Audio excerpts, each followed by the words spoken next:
Boom. All right. Do believe I'm live. Greetings to everybody for being here. If you can hear me, please give me a thumbs up or a greetings to everybody for being here. If you can hear me, please give me a thumbs up or a greetings to everybody.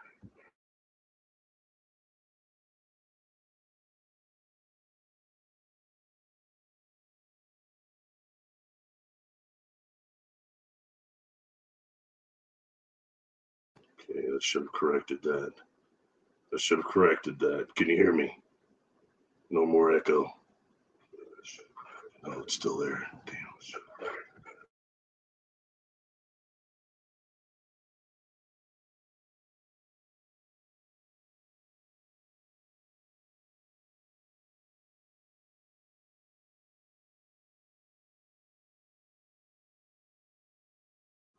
All right, now it should be gone. Okay, I can hear myself now. All right, greetings. Okay, hopefully everybody can hear me here, and I'm past that point. Sorry, minor technical difficulties. I appreciate everybody being here. Want to acknowledge everybody in the chat. Seems a few people already been here. Cool. Roger, thank you for being here. Moon at Noon, thank you for being here. Midwest Night Watchers, Gerald and Jane, thank you for being here. Cool. Roger Blair, thank you for being here. Oh, Rachel 77, J77, thank you for being here. Blazer, Jessica, thanks for being here. I was gonna announce something as a surprise, but it's already up now, so it's cool. Jessica's here with us actually. Thank you all for being here. Chiro, thank you. And greetings to everybody. This one, what I'm gonna do is just something I wanted to address real quick before I brought Jessica up, because I don't want what I'm going to say affecting her channel in any way, okay? But this is concerning something that David Paulettis had done this video about, about a week ago now, less than that. Sure, a few of you saw it. And I'll just say, I thought that, one, he brought up Jessica's work, and somebody had emailed it in, sent him emails telling him about it, about the show that she had done over the Missing 411, which was my idea, not hers. All right. And he read off the same, they quoted some of the stuff pretty accurate that came up information data wise. And I'll tell you, it seemed to trigger that man. He just kind of went off. He was just going on evidence. No, prove it. And then don't listen to her. And he was saying things to discourage people from listening to her. I thought was really harsh. And I find it interesting he gets so emotionally charged by that. I know he was a police officer, but if you actually look and research what she's doing and what she says as a remote viewer, is that it is data that comes from that process. And that doesn't make it evidence, but it's data. So it has to be thrown in with the equation. And honestly, I was a bit disappointed because I follow the man's work and I think he does a really good job, but I've seen him kind of get aggressive several times whenever it comes up to either remote viewing or psychics or medium, I guess based on the experiences he had in the police department, which is understandable, but I think he doesn't really look into, he didn't look into what she's saying or what she's claiming data-wise outside of the few things that were relayed there or what's claimed. I think that's a bit much. And she's done some work looking for missing people. But, that's not publicized. And she's not the only remote viewer that has done that. So anyway, that's just something I wanted to bring up because I think that it was a little bit of an arbitrary attack. It was a bit too deep, and it shows some personal trauma coming up. And I find it duplicitous of him to sit there and do a video like American Sasquatch and include the paranormal aspect. Okay. And the spiritual abilities and all, including all that. But then you dismiss psychics and mediums and remote viewers, all that together. That's a bit duplicitous to me. So it is what it is. This isn't meant to be a total attack on David Paulettis, but I just think that was really kind of classless and a little too hard of an attack, and he went too hard on that. That's not necessary. And I enjoy working with Jessica. That was my idea. And the reason why, she still has joy in doing this stuff, kind of like I used to. It's coming back, but I'm trying to not let that joy die. And attacks like that, they suck. I don't care who you are. You can't filter them all out all the time. That stuff sucks, man. So I've met some characters in this community that are completely crooked.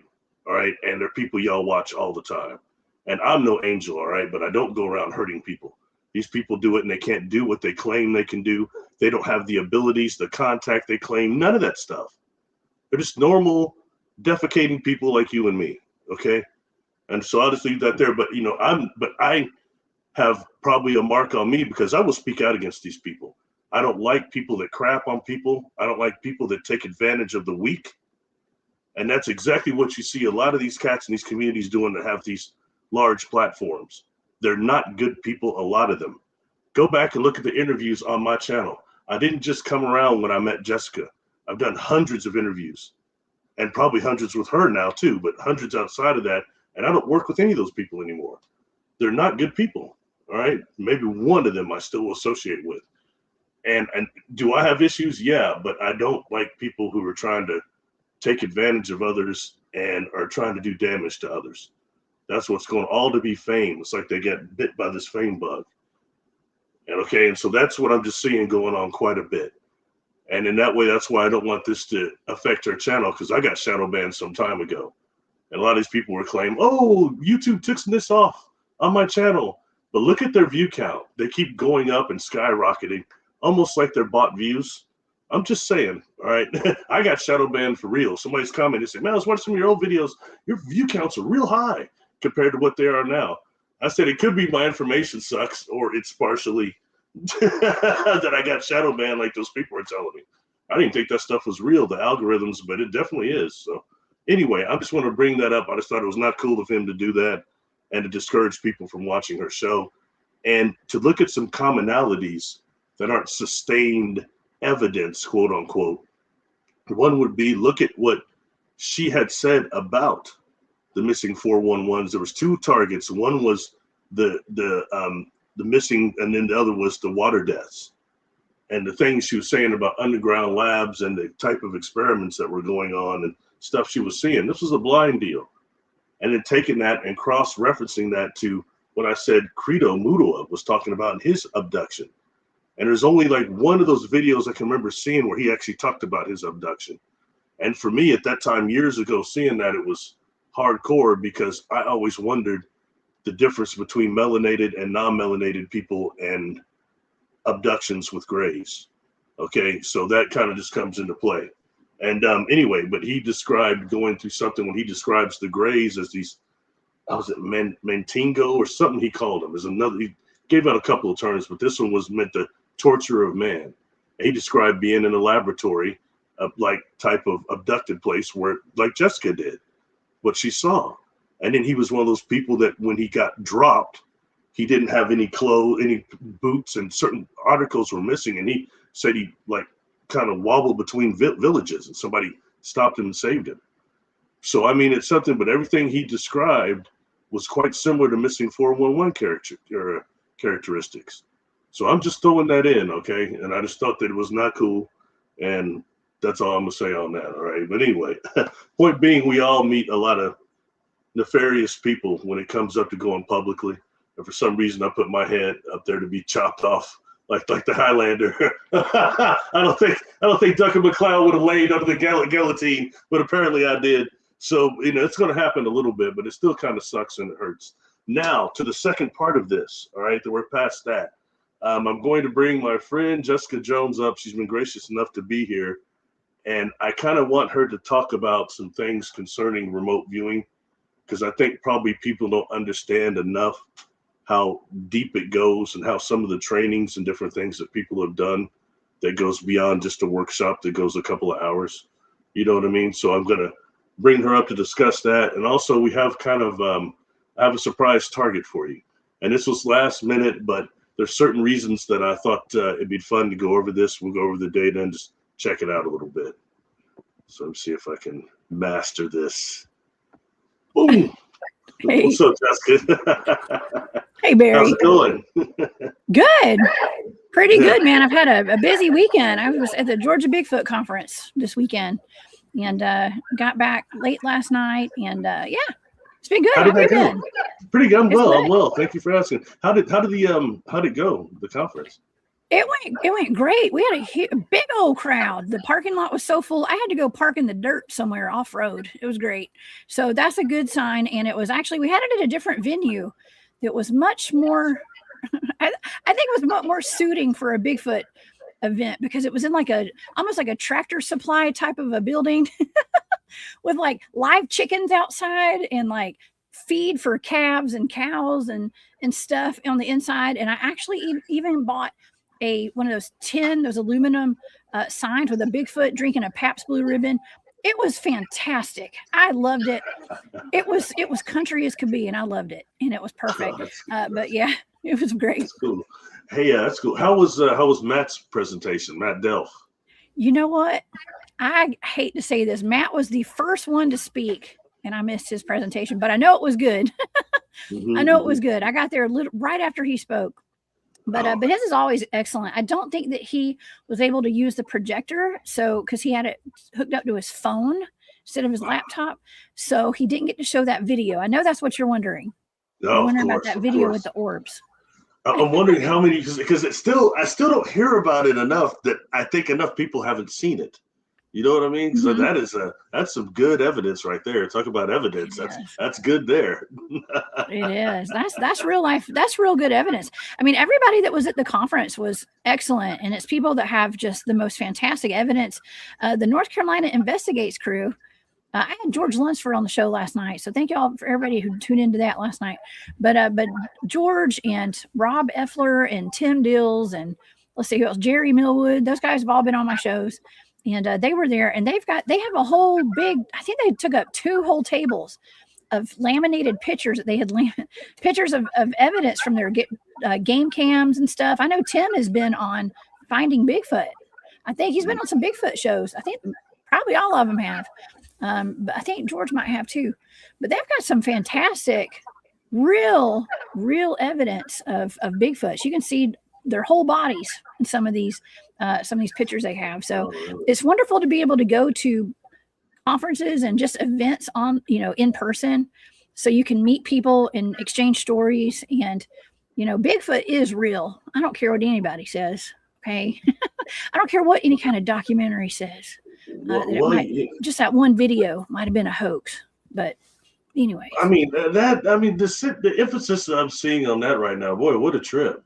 And people are still ignoring all the DNA stuff. That's just being brushed under the carpet still, to a point of one thing that's fascinating about the whole thing is how right now Sasquatch, aka Bigfoot, is almost just a household word. Yes. And is that the way that they get introduced to our consciousness, technically? Mm-hmm. You know what I mean? And let alone beyond the real communication that's going on. And because things have got to rapidly change on this planet now, or it run out of time. You see how bad things are right now. They're trying to get us on that timeline. That war thing is going on right now. I mean, but it's always trying to shift us to that. We got to stop that and try to go to this type 1 civilization in a positive way that is more Star Trek-like and not so slavery, aka Trappist 1, right? We don't want to know what Trappist 1, right? Oh yeah. Yeah. It's just, I'm just saying we're already divided enough. You know what I mean? Like by every which way in every direction. And just seems like we've had a lot of emotionally charged discussions on Facebook and all over social media this past week. I just had a really weird week. I actually posted this funny meme. It was like this Barbie doll looking crazy. It was like, this is how I woke up looking at my phone this morning. It's like, did I wake up in an alternate dimension today? Like, what is going on here? So yeah, things are weird. Oh yeah, definitely. Hey, so check it out. Before we kind of go into like some things that I sprung on you last minute, very early this morning, could you maybe go over, because I've addressed some things about remote viewing, and I brought you up later because, like I said, I don't want that to what I just said to affect your channel, because it's my opinion, my experiences on some of that. And I've been known to be outspoken about that. I know some people give me a thumbs down, but I don't care, man. I'm never going to let people punk me out. I'm just not going to do it. Or I don't like people punking out others. I think that sucks. And that's not what is needed right now for us to proceed and really start putting the parts of the puzzle together. So something I wanted to ask you, and maybe you could explain. I know we've talked about it before on your show, but I think it's just good to reiterate on it, is the different types of remote viewing you've been trained in and the in-depth, like the length of time. And I say that because, look, I'm not trying to discredit anybody or anything, but I myself have been to like one of those conferences where I did like a 3-hour workshop, okay? And it's been years ago in Cocoa Beach, years ago. And it was one of the Farsight people. Okay. And, and I know people jump on me about Farsight. Look, I just said they've given out some bad information. Maybe they need to do some blessings over some of their targets. I found other information that correlates that through work alone that doesn't go along with a couple of things they said. Doesn't mean that they're just completely bad or anything, but it's just that, I got to call it is what it is. And when I hear things being promoted that can make people earthbound trapped spirits, I'm going to say something. Okay. And then when I see that their data conflicts with somebody else's that are blind targets, something's off. You know what I mean? In a way that who's it being influenced and who might not be. You know what I mean? Anyway, point being, since there was beautiful melanated women in cat suits, I kept watching. We won't go into that. But the workshop was cool. It was good, and I found that the 2 targets were given. I nailed them, and it was good. So I guess, in that way I could say, I'm a remote viewer, but in my personal opinion, okay, it was not enough training for me to make that claim. It was not long enough. It was not enough, and it wasn't enough to work with it. Kind of like you can learn a lot about being a hypnotist, learn all about it, but it's not the same until you actually do it and you start working with people and doing it. You know what I mean? So in that way, the remote viewing I think there's several people that call themselves RVers, and they've done no more training than I have. Okay. There's and that's why I've always, that's why I've always tried. That's it's the buzzword. Yeah. It's the buzzword. You know how I feel, Barry. You know how I feel. Yeah. You know how I feel. It was, without saying much, it was finally in person when I watched one of these people that I think is not what they claim. And the look on your face. You never talk bad about people. The look on your face that was classic, man. I was appalled. If I could have a frozen frame, I was absolutely appalled. How are you going to write a book about remote viewing with nothing about remote viewing in it? That's all. It's the buzzword. I'm not throwing shade at anybody. That's your job, Barry. No, I wouldn't go so far. I was just shocked. But you know what? It comes down to it, the fact that like my team and I, we've all been trained for years. We're talking about going back to at least 2012 is when we started training, or maybe 2011. I don't remember. Yeah, tell us around 2012. If you don't mind, will you talk about that? And so I'm part of a team of just Bigfoot field researchers who were trained extensively in the different modes of the military style remote viewing. And for people who did watch that, listen, I will not say anything negative about Mr. Missing 411 and stuff. I can no longer really promote, his stuff at this point after the things he said about me. But which I thought was kind of rude. But I am trained in the military style remote viewing, if anybody did see that. And so, as a team, we've been taught like all the different modes of remote viewing. I mean, it's been like a decades long experience. What is this? It's over 15 years. Okay. It's about 15 years of like just training in remote viewing. And we're talking about, I put it out there to the public, what I do. And I started putting it out to the public about 3 or 4 years ago. I just did it for fun, just to be like, hey, this is what I do. I was kind of almost feeling like I was giving the elementary version of it out to the public, and it was just for fun. And nobody was talking about remote viewing back then. I didn't know a single person that did it. Farsight might have been around back then, but I have no idea. I'm sure they were. I don't know. I didn't follow anybody. And so I just thought it was, it's just what I did. It's just fun. let me share what I do with everybody, and it started getting very popular the past couple of years. And I was talking about it online, and I had more people wanting to talk to me about remote viewing than even Bigfooting. And I'm Bigfoot first, remote viewing second. Okay, I'm cryptids first. Remote viewing is like a side thing. It's like a branch on the tree of Bigfooting. Okay, that I do, and encrypted research. But it's just a tool in our tool belt. It's not my main thing, but it's one of my favorite things is remote viewing.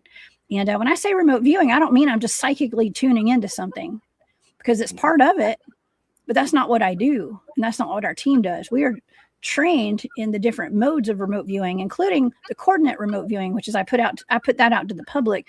That way it's all written down in charts and graphs with drawings, and you can see my thought process, or it's not really my thoughts. It's just the data pouring out, because you're not thinking when you're doing this. Okay.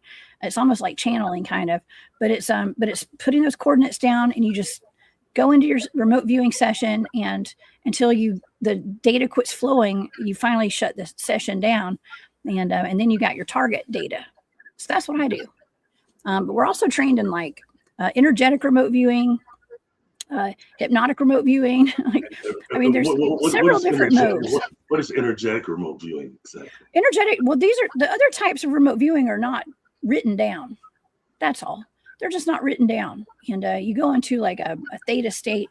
It's just, like I said, you do write it down when you get out of it and stuff. But it's just different modes to where you can see. This is what people would use for like finding a missing person for, like, let's just say law enforcement or something, or some kind of somebody that's you put the timestamp, the date, your location where you're doing it, all that. And so you have this data, exactly when you did it, where you did it, and you have something tangible to hand in to somebody. And that's like what I said, it's like what the military uses. Okay. And it's not just like, oh, I'm going to tune in to the latest, UFO crash or something and just be like, oh, this is what I psychically see. You can do that too, but there's also there's a process, there's steps. And when I say like we're trained in it, we're not just trained to be like, oh, let's just sit here and all psychically look into something together. No, there's levels and steps to everything. And protection wise, energetic protection, it's all, like I said, it's years of training to be able to do stuff like that as a team. It's not individual training either. We've learned it as a team. Two things that she said there that I think are very interesting. One is there's a difference between, like you mentioned, astral vision and remote viewing are not the same thing, are they? Technically, kind of is, but it's also different. It is. I'm actually given blind targets. Okay. So all of my targets are blind. Now, yes, I have been trained to also do front-loaded targets, which that's a whole other story in itself. So like I can be told something, hey, I need you to look deeper into this, and I'm trained to do that. Okay. But my targets are blind. I don't know what I'm looking at. I'm given a set of coordinate numbers, random numbers. And I have no prior knowledge of what these numbers mean. I have nothing.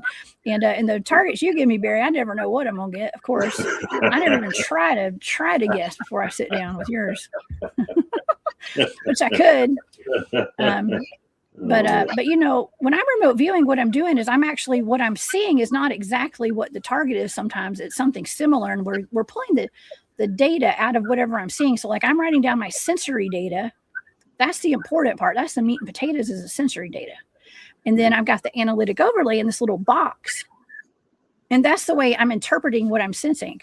So like, let's just say I'm seeing like a creature, and there's something that's strong and it's furry and it's got, it's moving slowly. And I'm like, oh, that's Patty, or that's a Bigfoot. So I write Bigfoot in that box, but then I'm writing all the sensory data over here on the other side, because that's ultimately what we're looking at is that sensory data, because the way I'm interpreting it is Patty, but it may not be Patty. It might be something else.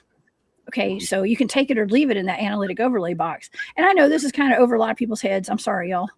But Barry knows what I'm talking about. I think Barry it's good. It's good exposure because it's showing that no, you're not just the 3-hour workshop person. No, I think that's important. Decades.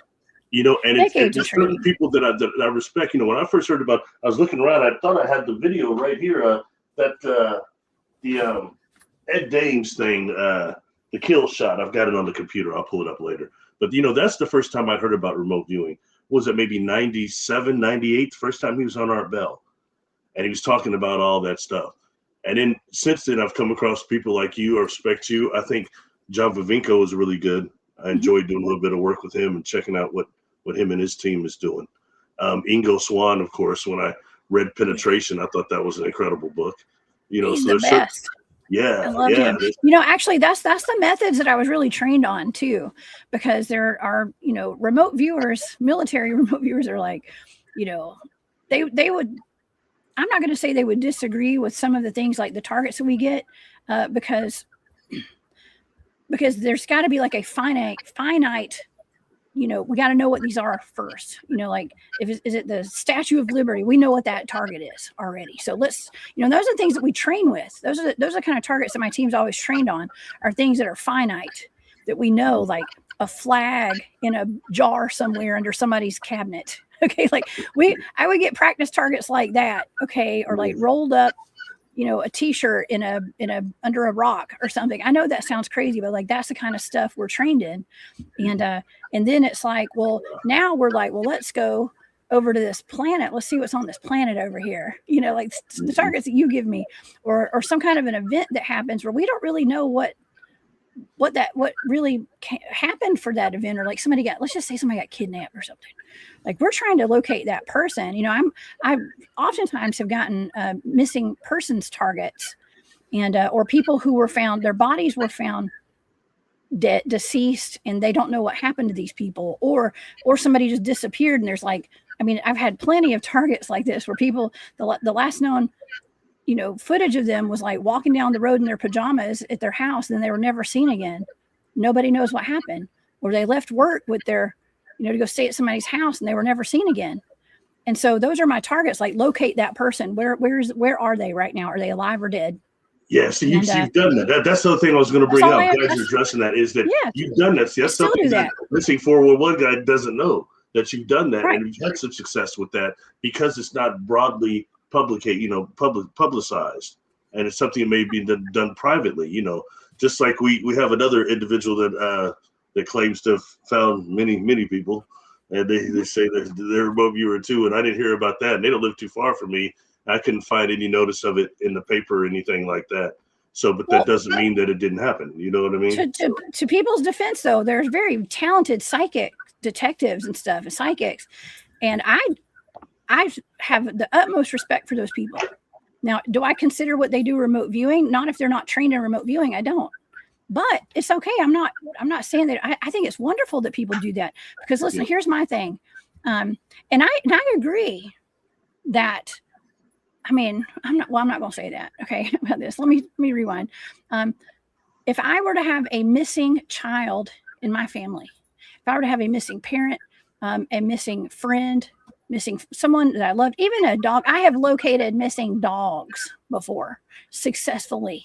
And it's not that I've located them exactly where they were, but I've been able to provide, through blind targets, provide landmarks that showed the people where to go. I was drawing out maps. I didn't know what these locations were, but I've got words, and it's not that we're proving anything, or we're definitely getting down to, this is 100% proof and this is the outcome. And, it's just getting data, to help. It's like supplementary data to help in the bigger scheme of things. That's the way I look at it.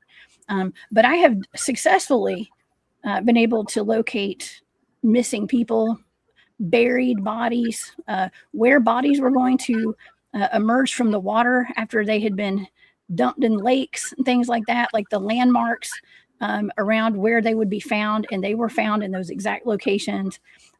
One of my good buddies on my team, he located the runaway bride a long time ago, and I was able to track her entire whereabouts from the time she, cut her hair by a cemetery, gravestone, all the way to her Greyhound bus ride to Mississippi, wherever she went.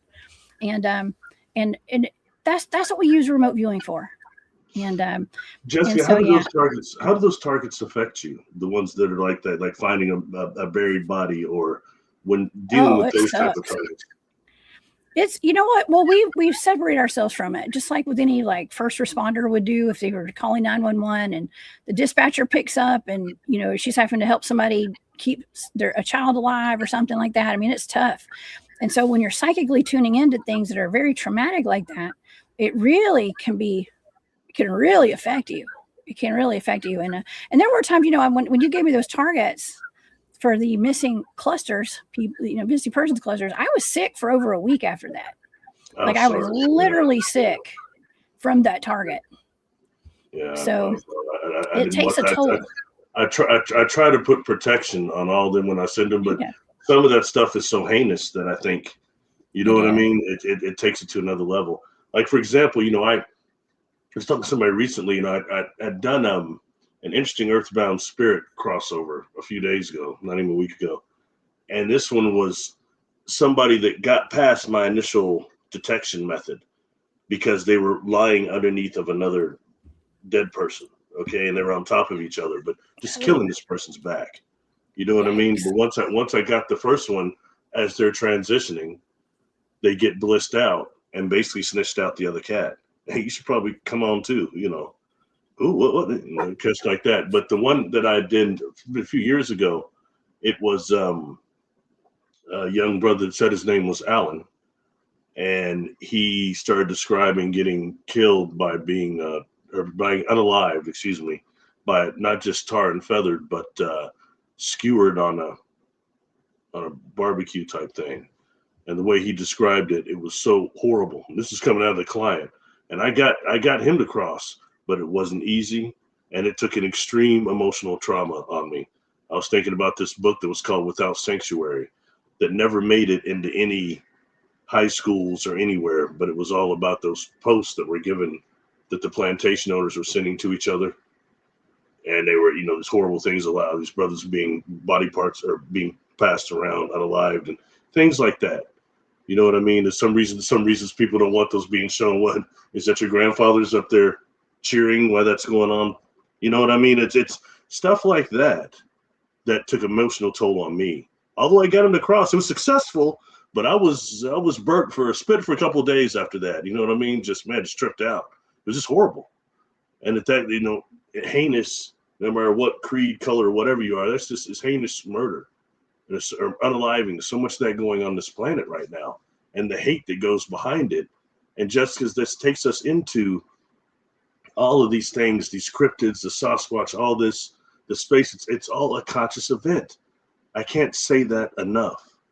And that's going to come up again when we go to the second part of this little deal we're going to do here. And I actually don't have any pictures, so this is going faster than I thought. I don't have to fumble around.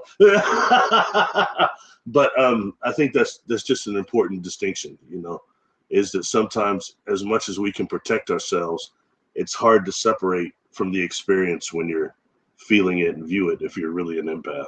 You know what I mean? Oh yeah. It's and the thing about the targets I do, they are blind. Oh, Lord, sorry, I don't know if y'all can hear that. The targets are blind, so I'm just giving a set of coordinates. Hold on one moment. Okay, sorry. Just had like a herd of elephants run up the steps here. But the thing about my targets, they're blind. I don't know what they are, and I'm just honing in on stuff that, and there is a balancing though. You know what I mean? Like it's traumatic sometimes, but see, like I have to separate myself from that. And when I do, and I know inherently, when I'm given like a high priority target by my head of my team, I'm pretty sure it's going to be a missing person or something like that, or a child that's gone missing, or a cold case that has to be figured out ASAP. And so I kind of prepare myself mentally for like whatever's to come, And my gosh, I chase monsters for fun, Barry. Okay, so not a whole lot of stuff bugs me. It doesn't really get to me too much. You kind of do have to have no fear going into stuff, even remote viewing. And so when I get into those targets, the first time that I can detect a consciousness like a person, I do a deep mind probe, and especially like I recall one case. I'll just say this: I do recall one case that I was given. It turned out to be a missing man out of near where I live, actually, here in Georgia, and he had gone missing, and he had gotten in a fight with his wife, I believe, and they were kind of on rocky terms. So he went to stay at his buddy's house one night after work, somebody he worked with, and he was never seen again, ever seen again. And so of course the narrative that was getting put out was like, well, his wife must have had something to do with it, and that was actually the case that Nancy Grace show called me about, and I was given a target. It was actually, well, I was friends close. Let's say I was close with someone that was on that show, actually. And they reached out to me and they gave me some coordinates. They were like, well, what do you need? What do you need? I was like, send me some numbers. And I told him how to do it. And he sent me some coordinates, and I located, I was talking to whoever I was looking at. All I saw were eyeballs that were looking at me like in horror in the mud. Like his face was covered, his black, with just black covered in mud. And I just saw these wide eyes, and they were like looking all crazy. And I said, hey, where are you? And what happened to you? And he told me, and that was called doing a deep mind probe on this person. And I knew that he was buried somewhere. He kept telling me he was locked up and he couldn't get out, but I knew that he was buried because he had mud all over his face, and all I could see were the whites of his eyes. And but I told them, when I got done with the data, I said, hey, look, somebody got unalived. It was accidental, but there was a fight. I said it was accidental, there's a fight, and it was a teammate of his. It was a teammate of this person, and there was DRUGS involved. There had been smoking and stuff, because I was feeling inebriated when I was remote viewing. I mean, you sense all of this stuff. It's like I was in his body experiencing this. And I knew that he had been gotten in a fight, whether it was a play fight or a real fight.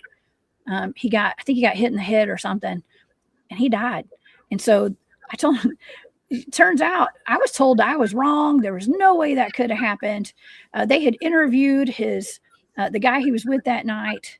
And I told him also there was going to be somebody that runs away. There's a runaway involved with this too. Whoever did this has run away. And it was interesting because right when the case was going cold, when they contacted me, the gentleman whose house he had gone to had sold the house and took off. And then it turns out the new owners wanted to build a new back porch. And they went to go dig to put some pillars in or whatever. And they hit concrete. And so they had to break up that concrete. And what was under that concrete? It was him. He had been buried and he was locked up down there. And that guy who did it had run away. He went on the run, and all of my data was 100% right. And I never got an apology for that. But anyways, it all happens in due time. And that's the thing about remote viewing too, is like we're seeing into the future with stuff as well. And so a lot of the times I don't even know what my targets are. I'll never know what my targets are. I'm just turning in my data, and that's that. But I know that in the end, it's helping somebody, and that's kind of the payoff, the balance of like what I do is, as horrible as it can be, the things I'm remote viewing, I know that it's helping find people. It's helping to find answers. And it may not be today, but in the future, maybe you're going to know that, this body shows up somewhere. And I was able to say, this is, he is dead and he's buried somewhere. And I've gotten plenty of confirmation that my data was correct on a lot of these cases. Now, in the instance of the individual missing 411, and I'd heard him attack remote viewing before, like long before his attack on you, like years ago, I think maybe. And it was based on him as a police officer wherever he was at. They tried many times and no remote viewer could ever locate any missing person or anything. Now, why do you think he was having that specific experience with those RVers, in your opinion?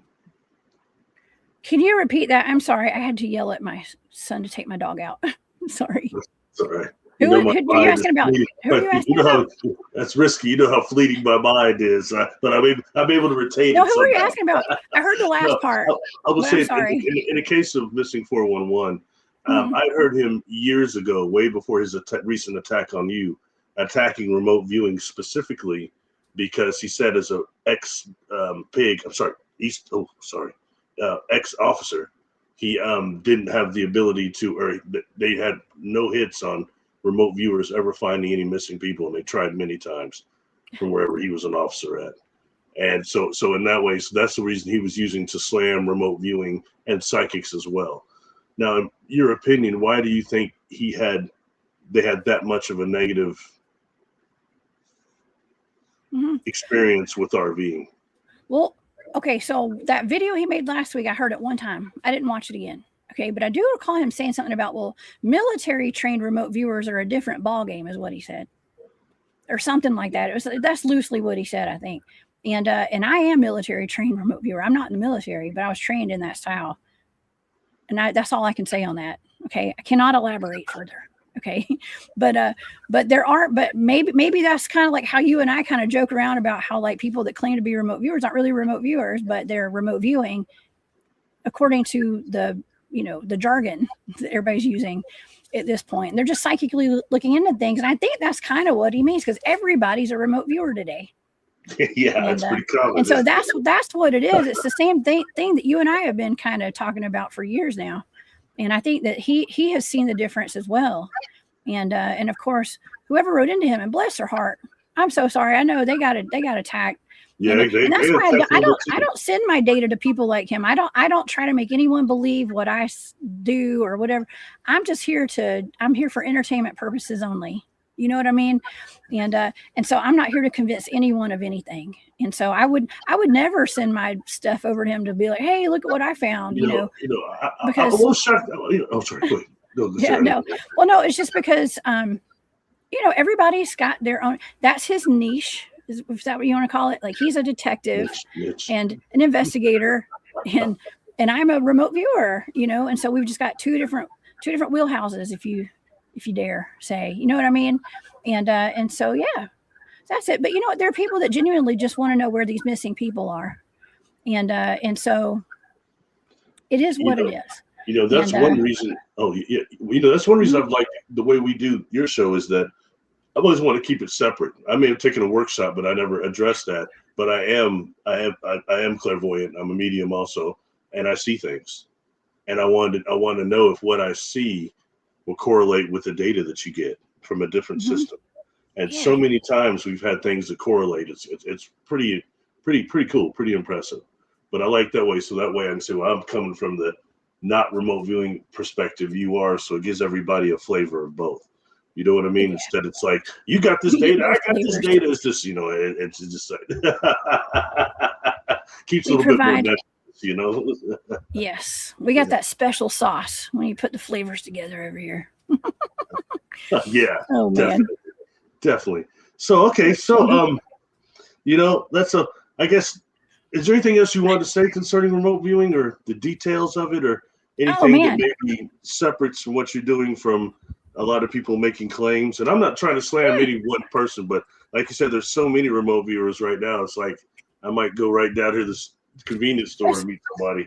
Yeah, it's okay. Listen, I am just super proud of everybody being interested in remote viewing, and I don't diss on people for that. I think it's wonderful. I don't make a big deal about it. I think you bring it up a little more, and I do kind of play off what you say, because it's kind of fun. And it is, because you have seen how it affected me. I was a little irritated at a time. We were at a conference, and I did get pretty. I don't get triggered often, but that kind of did trigger me. Okay, because it's like all the work that I put into doing the stuff that I've done, and the stuff that I do, and all the training I've had, and then to see something that's like, it's not.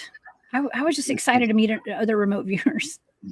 That's all. And I didn't get to see it look like that on your face ever since then. And it was like extended. You couldn't shake that look for like an hour, man. I was shocked. Appalled is probably even a better word. Yeah. But then, but here's another thing too, is like, I just thought that if someone's labeling them, because I didn't know what remote viewing was either until I was trained in it. And I just thought, well, if you're going to be a remote viewer, that's what everybody's doing. Like everybody's trained like me.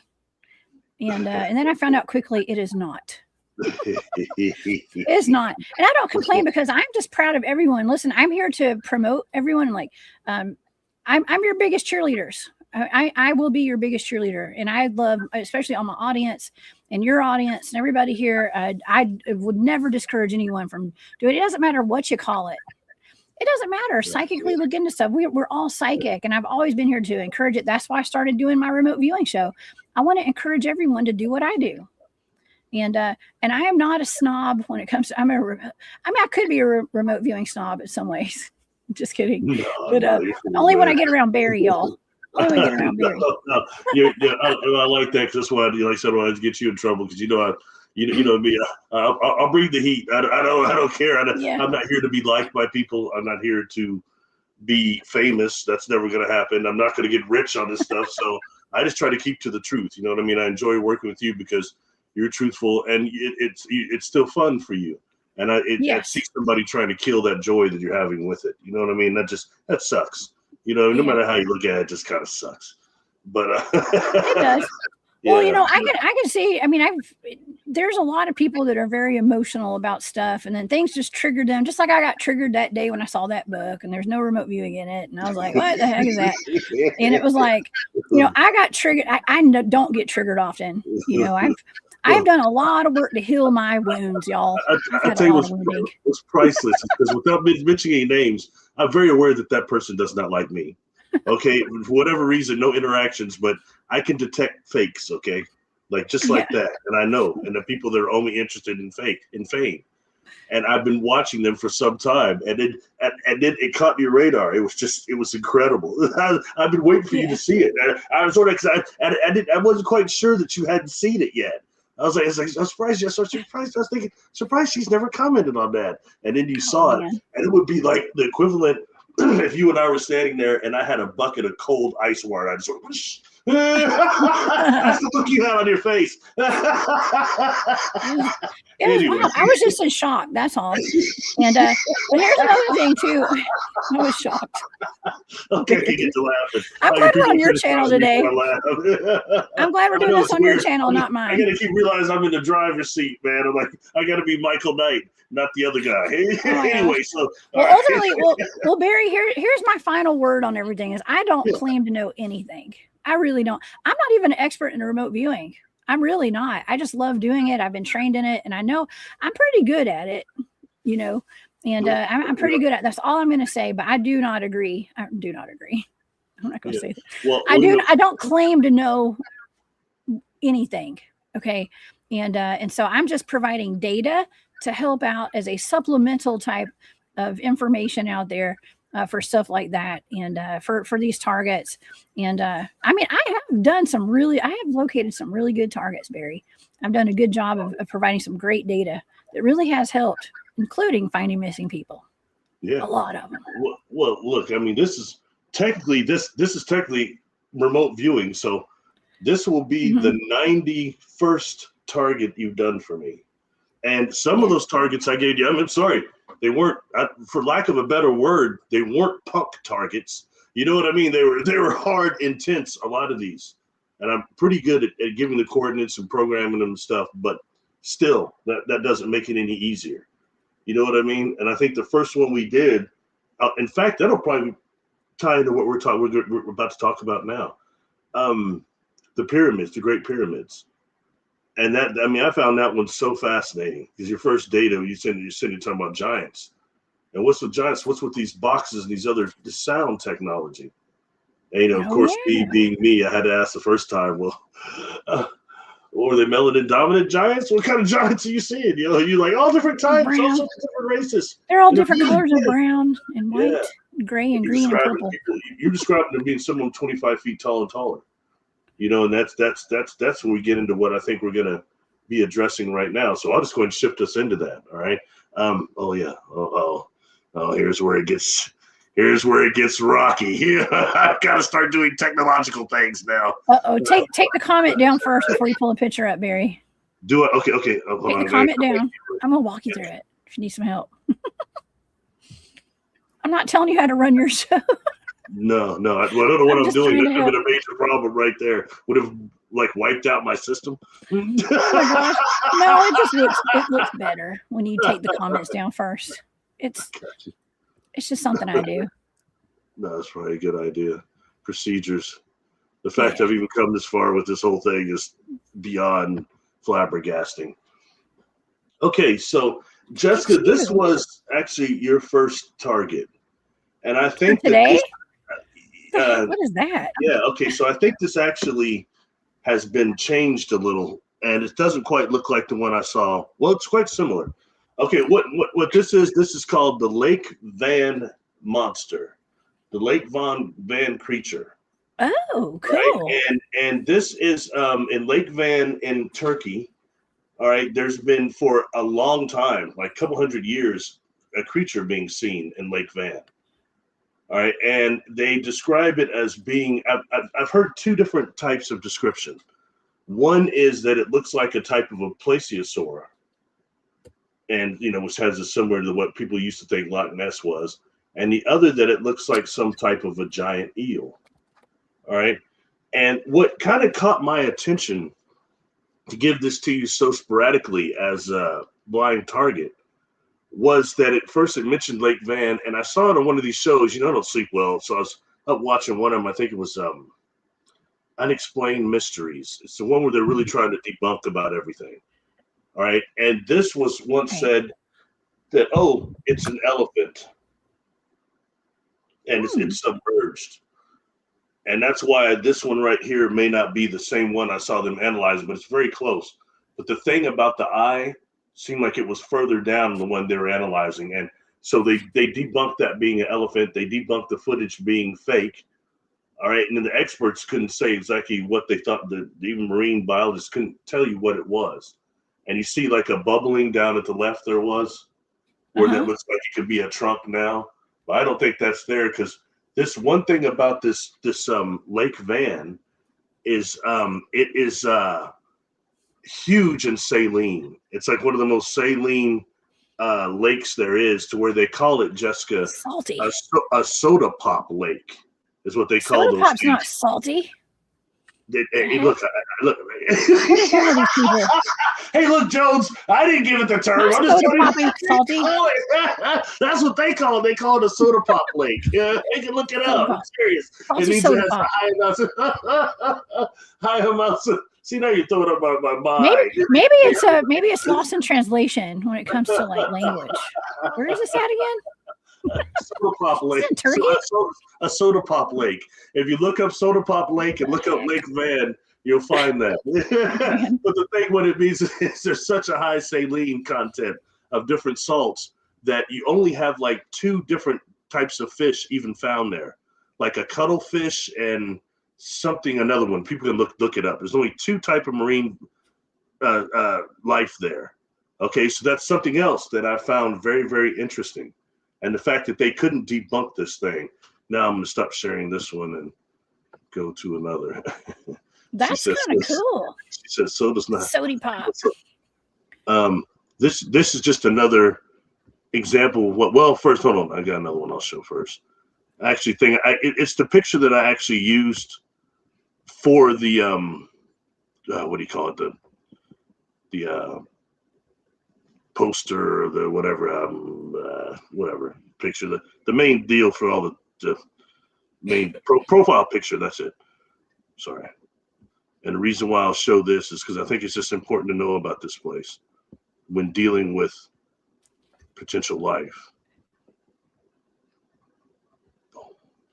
All right, the thing about, and this is aerial, Lake Van in Turkey there is very remote in terms that it's not like Loch Ness. Loch Ness has those like connections to the English Channel and to the outer sea. This one does not. It's completely confined in that way. Okay, so you're not going to have things coming in the way of waterways, at least none that we see anyway. So I think that's worth mentioning. That, and it has such a high saline content that it's like very dangerous. People can't swim in it like no time. And if that was an elephant in that water, it would be at extreme risk. You know what I mean? Mm-hmm. Wow. Interesting. Okay. And then I'll just give one more that's just and this was cool. I've only got a couple of these pictures. I'm almost done with pictures already. Isn't that grand? Anyway, this is just somebody else's representation. And the reason I want to show this, Jessica, is because I have also given you a target of remote viewing sea serpent. I can't remember. I'm trying to remember which sea serpent it was I had you do. But it was this is another representation. One representation of Lake Von Monster is that it looks like a plesiosaur. And the reason why, of course, that catches somebody like mine attention is that they say that out of the Jurassic period or Triassic, whatever it was, the plesiosaur existed in the most salty places of the ocean. They liked it extremely salty. So that kind of just makes one think, wow, Lake Van matches that. But this one here to me reminds me of, one of the eel. And you and I, had you remote view one of these eels? I'm sure of it. I just can't remember which one. We've done a few. But do you remember? I don't remember. I'm going to pull up my Patreon, look at all my targets real quick. You know, they have a habit of being taught, so to say that people see them, they look like almost a horse head and a dragon head. And I took that and I was comparing that to something that's called also in some of those tribes around the Olympic Peninsula, Kamos. And Kamos are those huge eels that supposedly follow the salmon run. Mm-hmm. And then they have those big nets they catch them in, and that these Kamos can eat through these nets like easily, and they go in there and raid the fish, and they can't catch them. And the gentleman was saying that he worked at a cannery in the back of one of these places in the Olympic Peninsula. What city? I can't remember what city it was, but this big cannery. He was saying that they have these nets back there that have these huge holes in them, and they're from these Kamos. I just found that whole story fascinating. Okay, and while we're talking about that individual from Missing 411, okay, Jessica, he did one probably a few months. Well, it's just interesting. A few months ago, or maybe a year ago, and he was talking about he was in some lake, not Lake Dewey. He was in some lake, and they're fishing, and they're watching a fish finder, and they can know which the different size of fish that are down there is real accurate, and they see something that's like 6 feet around, like a length or wide, circular wise, circumference, and it's really long. And that they saw it was hunting fish down there, and it just disappeared. And they tried to catch it again, moving around, but they could never catch this thing again. So that individual himself is describing some type of a quote unquote Kamos. You know what I mean? So Kamos. Yeah, the only thing I can find on my Patreon is that organism 46B that I got attacked over. No one of my fault. Came at me like a spider monkey over that one. Got mad about that one. They been claiming I gave her that target. No, they didn't. I gave that to you. That was a weird deal. Oh, that was that one guy. Yeah. Well, I mean, what everybody so upset about? I gave her that target. Like, who are you? What's your name? That's the second time attack came. Weird. The first time was when I laughed at the story about the Sasquatch and the snuff. People got really mad about that one. That's a proven legend. I said, it's not proven. Come on, man. I got these huge Sasquatch there. Let me get loose because, hey, let me get you to get a little bit of this big league chew. Oh my gosh. I'll tell you, that's one reason I definitely never ever ate that stuff again, though. My friend had played baseball a lot. We were kids, and I tried some of that stuff, and he didn't tell me you weren't supposed to swallow it. You know how sick I got on that crap, man? I got so sick I wouldn't even eat big league chew just because it came in one of those packages. Anyway. Yeah. Anyway, point being, back to the Kamos thing. Okay, before we go over the data, I'm going to throw something else in there, all right? And this is going to sound a little bit weird, but I think that it's worth throwing in because it's another reason that this whole thing catches my attention, this Lake Van thing, all right? Mm-hmm. And this is going to take us into this book, the Urantia Book. Dun, dun, dun.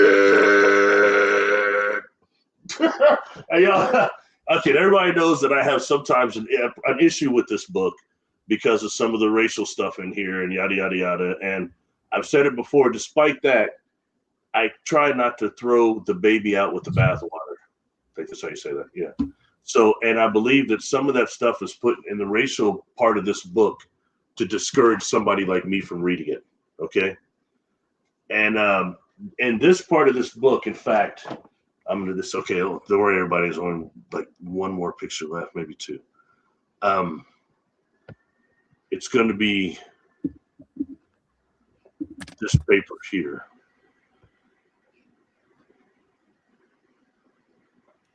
Just so everybody, in case you might actually have a copy of this book, people can actually look up what I'm talking about.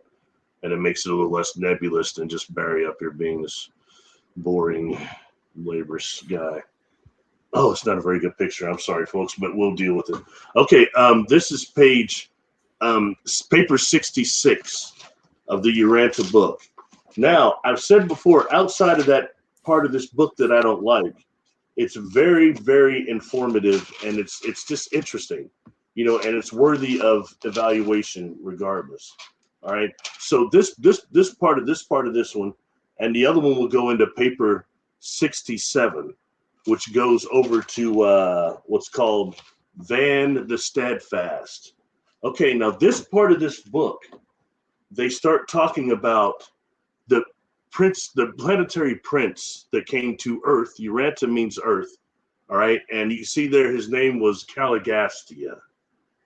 And what's interesting is he came with a council. And this is a non-corporeal being that comes here for the upgrade of humanity and the planet. All right. And as ruler. All right. Supposedly.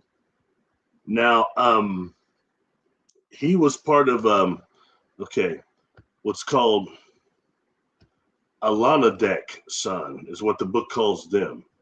All right. And Lanadex is a part of, here, put this one.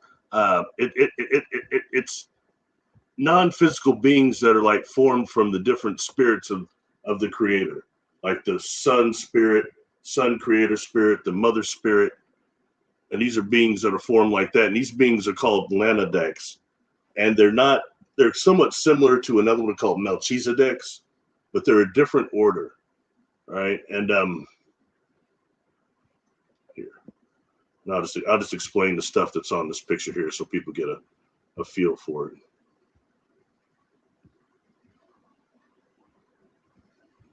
And just what's so interesting, Jessica, is we hear about these different beings that come here, ancient alien theory and all that, but we don't hear as much about those ones that were non-corporeal. All right. And when this is the Caligastia, when he came here, okay, there was another that the book will mention that you would find most interesting about his staff that came with him is the one that they call the Caligastia 100, and that they were physical. Okay. And it describes these beings when they come here, they have to be enseraphimed to get here. And they describe that in this book, during our death process, and also from other places and universes that have to use the universal planetary circuits of power. And that there's certain beings that can do that. And these are type of angelic seraphim that actually encase a soul and wrap around it and do galactic universal transport through like everything. Okay. And those beings that were Caligastia's 100 came here in that way, non-physical. But when they got here, they got these, they were in transit, but they got these bodies when they were here based on these individuals. And that this book calls them Adnan and Fanta, that they were like the first most advanced human type of hominid on the planet. All right. So we hear all about this thing about these different groups that were genetic groups with humans and stuff, but this is supposed to be one of them. There's another word down here midway through lower that says Dalmantia. Okay, Dalmantia was supposed to be the place of the planetary prince that was found in Mesopotamia, somewhere near the Persian Gulf, and it sank. And this is not Atlantis. This is not the Garden of Eden. there is a time between supposedly Caligastia fell with. That's one of the things about this book. It's written in very neo-Christian type of writing. Okay, it is what it is. You know, I have no religion, but I still just have to try to decipher what's being said.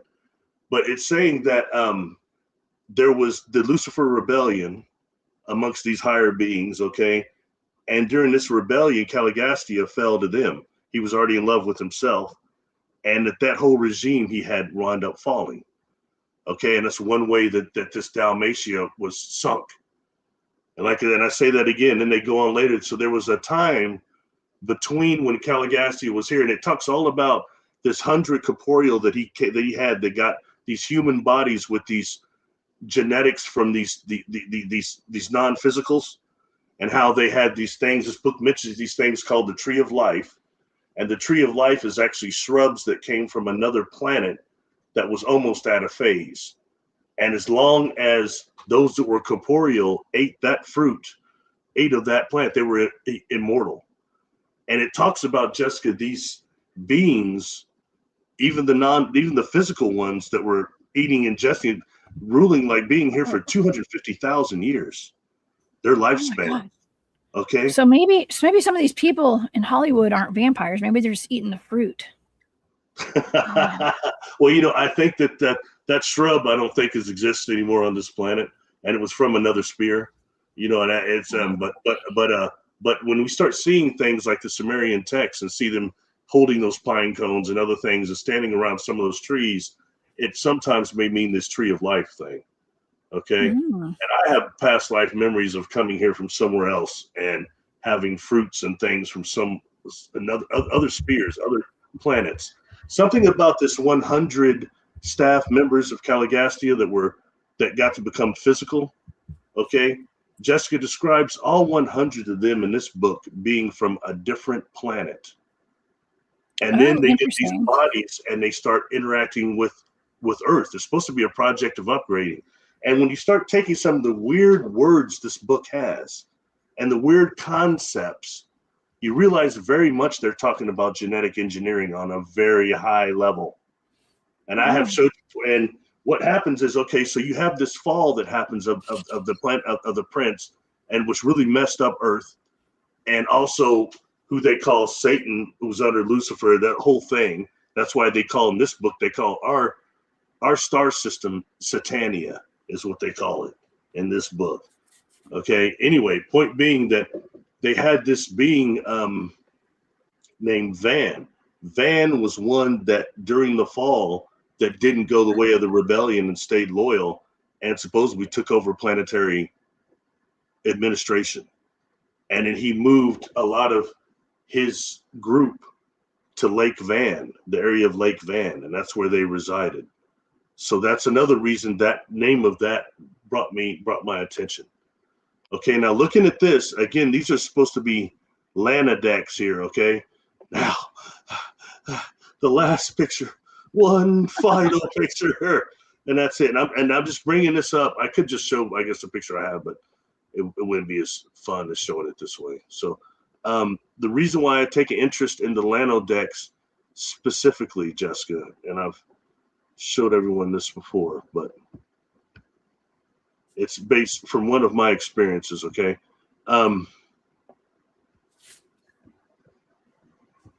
Here. Okay. These are these throne beings that I've described before. Okay. And I've even made I encountered them when I was about 21. Anyway, but these beings bilocated my physical from my dream body. And they actually used my guides to distract my physical body when they did it. So this was a conscious experience, though. Okay. But the reason I bring this up is because I watched when they give the classification of, like, they go through Melchizedek's and then Lanodecks. And look, I've encountered Melchizedek's, and they weren't physical beings. Okay. They're like these silver light things. Now, these things seem like they're on these thrones. That's why I've called them throne beings. But I've questioned, are they also what the Urantia book calls Lanodeck sons? And the reason why I say that is because this Urantia book talks about how they come in threes, and sometimes they're put over areas of space, regions of space. in regions of like large regions of space and galaxies, things like that. And these beings kept giving me the name, but I got skeptical. Plagarians. That sounds like some Billy Myers BS, man. And so I said, "Well, you're supposed to be Pleiadians." This is telepathic. They're blowing me up. They know. Said, actually, we're over that area of space, and they weren't physical. And when I was viewing these beings, Jessica, the backs of their heads, those lights, they look like these strings of light that seem to go into infinity, into the universe. It was a very powerful experience for me. You know what I mean? One, I didn't need to be, fully hypnotized to remember. I could only see visions of them, but I said, what happened to me? But I'm conscious in my body and I'm aware of these things crawling on me, and something else was going on. But they used that to divert my physical body where these beings did a bilocation to their area. All right, it's the only way I can describe that. When we start dealing with these beings that don't need technology, but they're able to use conscious to bilocate you. Just like I've shown you another being that could do it through the optical nerves. Wait, I think that word is in my data, Barry. Which one? For that creature. Biolocate is in my data. Is it? Oh, that's cool. Did you know that? I don't know if you knew that. We're about to go over the data. I'm glad you brought that up, so that'll stop me from rambling. But that's why I was just bringing that up towards the Lanodex just a connection. Now, so ultimately, my question about that being was this: number one, is it real? Number two, is this something, since due to the content of that lake being so kind of hostile, you know what I mean? Is that something that is coming from somewhere else, a portal? Is it coming from underneath? Is it somehow connected to these super beings? As this book will call them, the ones that came here, the planetary staff that came here that were physical. Once they got their bodies, start interacting with humans to try to help us upgrade. All right, it talks about how that's just what they kept calling them superhumans in here, and so they appear to be superhumans to us. And when you start thinking about the individuals you saw building the pyramids, you see what I'm saying? And too much stuff is just used with that, excuse my language, that damn word, Anunnaki. I'm so sick of that crap, man. That is no way to describe all these different beings that were here, that are all these different species, aquatics, melanin dominant, non-melanin dominant, non-physicals. Let's move this up to a degree beyond the word Anunnaki, because Zechariah Sitchin mentioned it. Let's go beyond the ninth planet, man. So but anyway, that's it. I think we should go through the data now. But I wanted to know, so is that creature something that was brought here by them? Is it something that comes and goes? Is it one of these beings from a different, you know what I mean? Food for thought. And I thought the data would show either way, so I'll turn it over to you. Okay, so the target is that creature out of this lake. Okay, so let's go over the first target is, what is this creature, right? That's the first target. Okay, so with my data, this is coordinate remote viewing blind target. The sensory data right off the bat, stage 1, is flowing, smooth, ripe, excluded, isolated, deceptive, distortion, insane, and carved. That was my sensory data. And then I wrote branch, water, liquid, good information. I wrote, this is my analytic overlay, by the way. I wrote total, not the whole truth. It's been distorted. Okay, distorted, taken out of context. And I was like, it's taken out of context. And I wrote underneath that, I was like, the Patty video. Like kind of like the Patty video, like that's kind of like the vibe I was picking up on. And I wrote unclear thinking.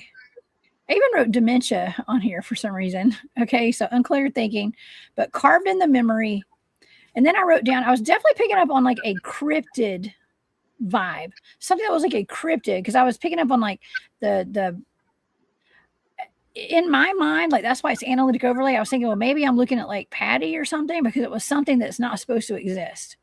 And I wrote down Thinker Thunker, like it was being analyzed, like Thinker Thunker does. And this is the drawing that I wrote right there. It's just like something that was like something circular and it was kind of moving, I guess. I mean, that was just what I wrote. So that's my first page. What do you think so far, Barry?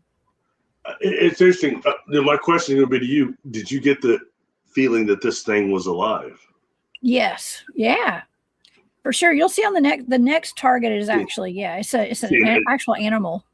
So that at least moves it past my first question. Yeah.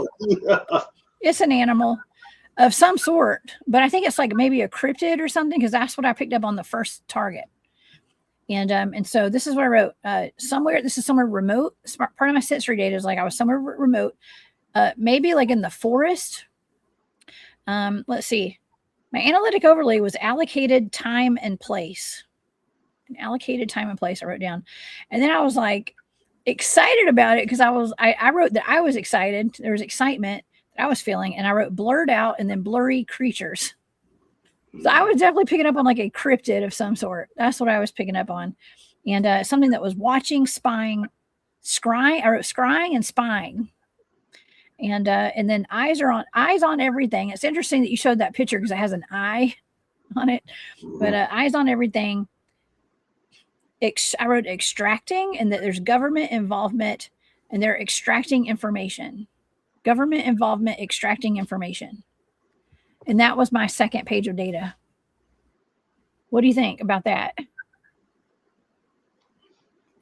You know, when you start saying things about government and that stuff in there, yeah, you know, it's odd because what I immediately had started thinking when I initially looked at the data, and now again, is when we talk about this Van and his whole council and how they describe how they were doing, it was a government being run there around that area where he took all of them to.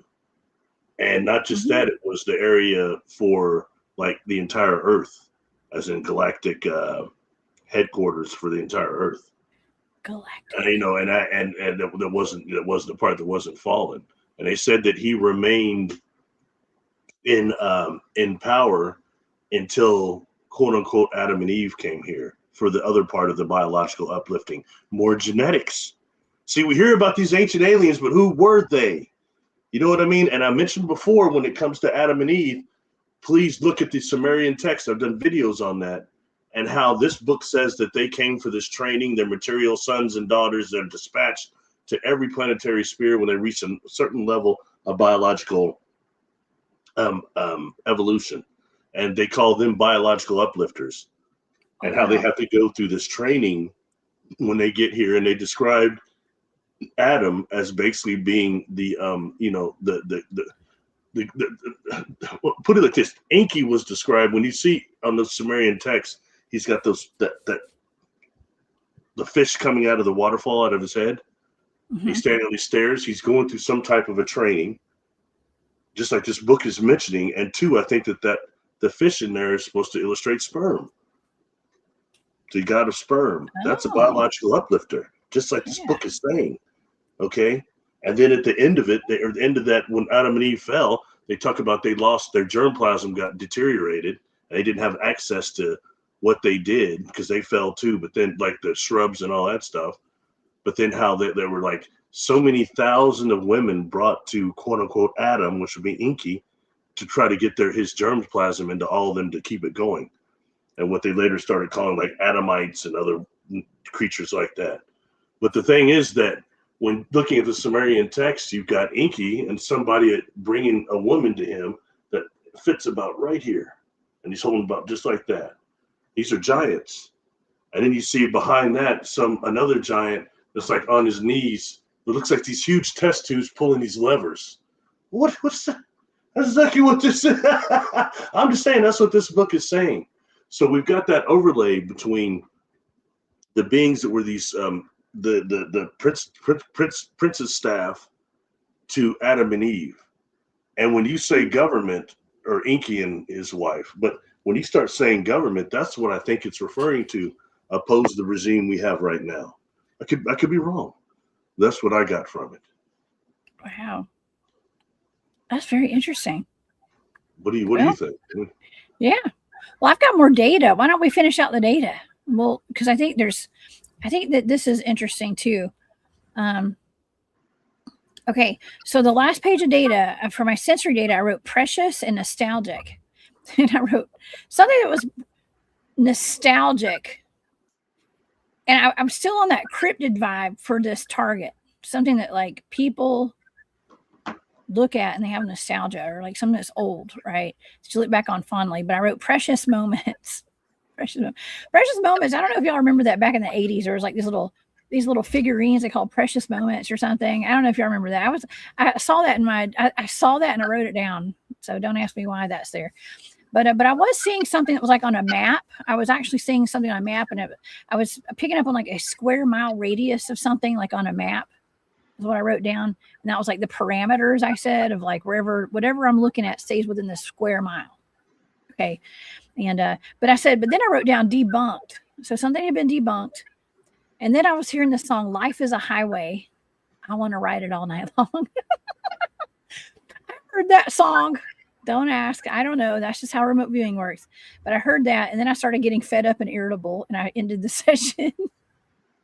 But not before I was like nauseated, tired, irritable, and all that stuff. So that was kind of the end of the target there. So that made make zero sense to anybody, Barry. But I did pick up on that, and I was seeing a map, and it is interesting because that is what you showed for the thumbnail for the show today. There's actually that map with the lake right there, and that's what I was picking up on right there, I guess. So what do you think the debunk part refers to? Debunked. I don't know. Maybe it was it could go either way. I don't know. It's a 50-50. I have no idea. I just wrote down the word debunked. Something was debunked. Yeah, something had been debunked. I think them trying to say that might be the attempt for them to say that was an elephant.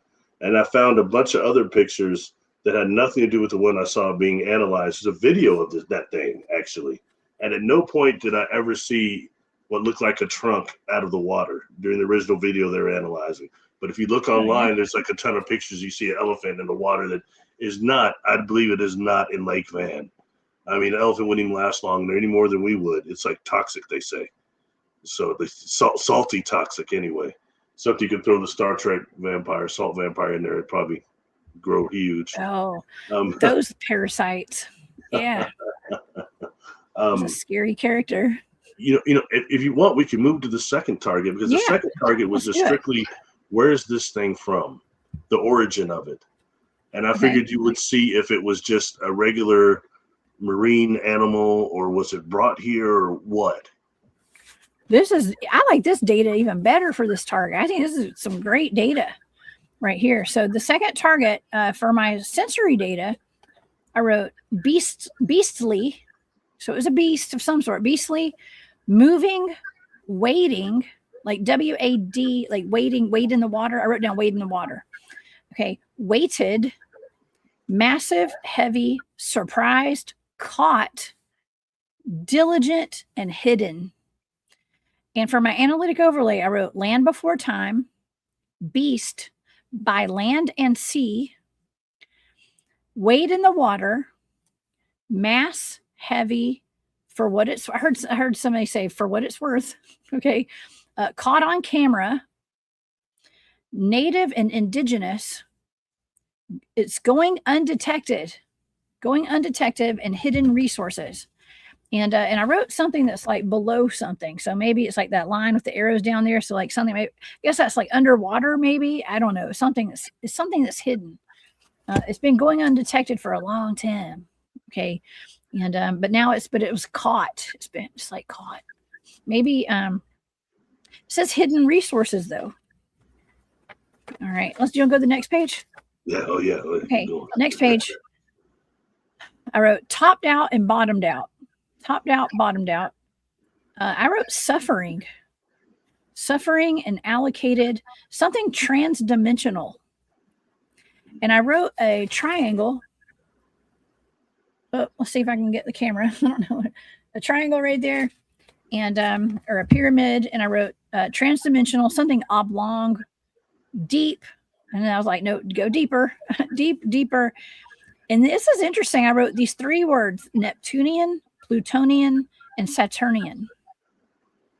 Okay, Neptunian, Plutonian, Saturnian. And I wrote what looks like Saturn right there. And I wrote the rings of Saturn. And there's like something right there on one of the rings of Saturn right here. See that little, there's like a dot, like a ball or something. Something that was in on the rings of Saturn is what I wrote. And we'll go to the 3rd page. Just knock it all out. Yeah, because this is great. And the next thing I wrote was biolocate. Just like you said. You said biolocate earlier. Biolocate some of my data. I wrote rotating axis. Rotating, and then I wrote axis, rotating on its axis. And I kept getting like circular data of like things moving in circles, like in 2 different directions. There's like one moving, clockwise, and the other's moving counterclockwise, like that. And I wrote circular and vast. I felt like I was in outer space or something. Do you think those were maybe Makos, black holes? I actually wrote portal, black hole, and cylindrical, and I was in space. That's what I wrote. And then I ended the session right there. What do you think? Yeah. I think it lines up with exactly what you were just talking about. Down to the biolocate. I mean, biolocation and stuff. I mean, something that's transdimensional. Is that the same as interdimensional, Barry, or is that different? Well, I mean, it gets like, I think when we start getting to multidimensional, you know what I mean? And I think maybe multidimensional is a word that's more encompassing, opposed to just interdimensional and transdimensional. You know what I mean? Because it goes through like when you start going faster, the speed of light. Is it transdimensional because you start breaking the time barrier and all those things? So I think maybe multidimensional is a better word. But my question would be this to you. Did you get the sense that this, you had suffering in there at some point? I did. Is this some sort of a creature that's being kept? Is some sort of aquatic creature that's being kept? Some call it the turkey dragon. They've called it that, the dragon of Turkey. And even though it's in the water there. But I mean, is this something that's being released from somewhere that is dimensionally off from us, or even? Yeah. I didn't hear you get much of subterranean very much, did you? I wrote topped out and bottomed out.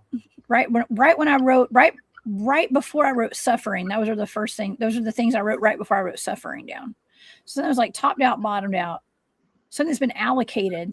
So like allocated means like it's been handed out, right? Like we hand out things to people. Like maybe it has been. This is bringing me back to something that Jimmy Payne said. I love me some Jimmy Payne. Okay. And some of the stuff and Jimmy is coming back on the show soon, y'all. In the next couple of weeks, he'll be here on my channel. We're not on Barry's. I forget we're on Barry's channel today, but he's going to come back. And he was talking about, he had me and James Rink watch Star Trek 9 or something, I think. And it was like where they took the whales off planet. Do you remember that? I know you know what I'm talking about. Star Trek 4, yeah. Star Trek 4. That was it. Thank you, Barry. And Jimmy said, well, actually what had happened was it was not whales. They were actually taking something like the Loch Ness Monster off planet. It was something that was not a whale, but that really did happen. That has happened, he said. And he said the Loch Ness Monster and her child is what he said. But he said that there have been times now that he said putting that show into like a real life situation, according to him, who's a former MIB, he says, they have taken what we consider to be cryptids off planet to go be stored there for safekeeping and stuff. And like that happened. So I don't know, take it or leave it, y'all. Barry, I don't know, but he did say that. And I think it kind of lines up with what this is. James, our buddy James Rink had a story he had told me similar to that. Really? Like that. He said something like there was that, like brontosauruses or diplomatics or something like that taken out of here too. And it's possible, you know what I mean? Because there's always been the question when dealing with Loch Ness, does that area and that castle was connected to Aleister Crowley and all that? Does that have anything to do with there being a portal there? Satanic rituals and stuff. Yeah. Black magic. I'd heard that even before you got some data on that too, before that even. So it's, and that there again, we're dealing with that. And we start thinking about things like, I'm not religious guy, but things like Revelations and the beast that comes out of the bottom of the depths and things. Are they talking about a submarine, or are they talking about something that's being released multidimensional? You know what I mean? Or things that come through here when we detonating those bombs, things that creep through here that we don't see. And then they start manifesting later on. You know what I mean? And then it's these rifts that exist on this planet. So it's just, and two, like, what is underneath that thing? So it makes it very, very curious. You know what I mean? Yeah. What's underneath the soda pop lake? She said soda pop. She said it's not salty. Soda's not salty. I don't know. I mean, I drink sparkling water. Sometimes it tastes a little salty. I don't know. Yeah. There's probably a lot of sodium in soda pop. We don't call it pop down here where I live. We call it Coke. Everything's Coke. Everything. It doesn't matter what brand it is. It's all Coke. It'd be Sprite. No, it's a Coke. Yeah. That's very interesting. And another thing I want to too, is it just some sort of genetic experiment that's left over from those cats? But yeah, I just find it hard to believe it would just be solely existing in that lake under the environmental conditions for that long. You know what I mean? It seems like it's something that's probably coming and going from a similar environment, which you may have named there.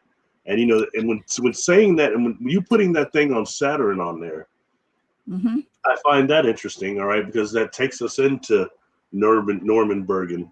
And so people had noticed that I actually got some interesting feedback when I said about individuals that interviewed Bergen, Cassidy, and how she seemed to try to avoid the fact that he was mentioning melanin dominant beings. You mean brown? And he's like, no, they were black. He's like, it's all tripped out. You know what I mean? So it's like, but it's like I think that goes down to history, and everybody knows Norman Bergen because of that interview and that little split there. Him talking about 7-8 foot tall black people coming out of a spaceship that landed in this naval yard. Okay, he's known for that now. But if you look at his book, actually, The Rings of Saturn, The Ringmakers of Saturn, Jessica, I was guided that book when I was really young, like in probably the 4th grade or something. And I had problems. I was guided that one and Somebody Else's on the Moon by Leonard. That one was a little harder for me to understand because he had a lot of telemetry in there. And some of it was a little bit hard for me to understand at that age. When I got older, I got it more. And what he's saying is he's showing those pictures. And he's saying that there are these ships out there that are hundreds of miles long that are inside the rings that are either mining or producing the rings. And what you just put on there looked quite similar to what he's proposing. Really? Yeah, we could say also that they're definitely being made by other things, like Euclides has these volcanoes that they say are spewing into the atmosphere or into space. They're adding to the rings also. But still, what he shows us picture wise, and that's what the ring makers really were. And what you're describing there is something quite similar. That takes us maybe away from the black cube on sun. I don't know, I'm an expert on that one. The black cube of Saturn. Oh yeah. But I've told you before that those guides told me during that experience that there is a frequency that starts out there around Saturn. That's why it looks like an antenna. And it's that frequency that goes to Mars, to the moon, to certain ancient sites on this planet, and maybe some out there like Neptune and others, but it's that energy that we come through that helps kind of wipe us of life memories. At least helps us to suppress them at the very least. And I think it has to do with an electrical shock too that goes to our soul, I think. Anyway, the point being, and that's not just a joke. That's something that you've seen too in another target, the brown dwarf planets. Make and Sedna, wasn't it? And trans-Neptunian objects would be what people could look them up as. But that there, you were seeing a field of energy being encased, and I'm pretty sure that's what that was, like this negative, this scalar type frequency. You put it in scalar, I think. So stuff like that. That's really good food for thought when it's without the evidence. Putting the pieces of data together. The proof, right? Show me the receipts. Well, okay. I did want to mention the lot. I had remote viewed the Loch Ness Monster. This was back 2 years ago. This was one of my targets. And actually, with the Loch Ness Monster, because you were talking about like the ritualistic stuff that happened there. Well, on Loch Ness, that's in Scotland, I believe. And Aleister Crowley had that house, and the guys from Led Zeppelin or some group, they had like bought the house and were making music over there and like doing satanic rituals and stuff and opening portals and not closing them. And from what I can recall, and actually part of my data did include rituals. Okay. And this is for the Loch Ness Monster. I do believe that my data suggested the Loch Ness Monster was actually a dragon of some sort. And it wasn't like a plesiosaur or whatever. It was more like a dragon. And it's something that comes and it goes, and it's interdimensional. It's like multi-dimensional was in my data as well. And let's see, coming and going, relic realities. Hold on, multi-dimensional, parallel multiverse. It was like some kind of like a multiverse has to do with this. Just kind of like what you were saying a while ago about this other thing we were talking about.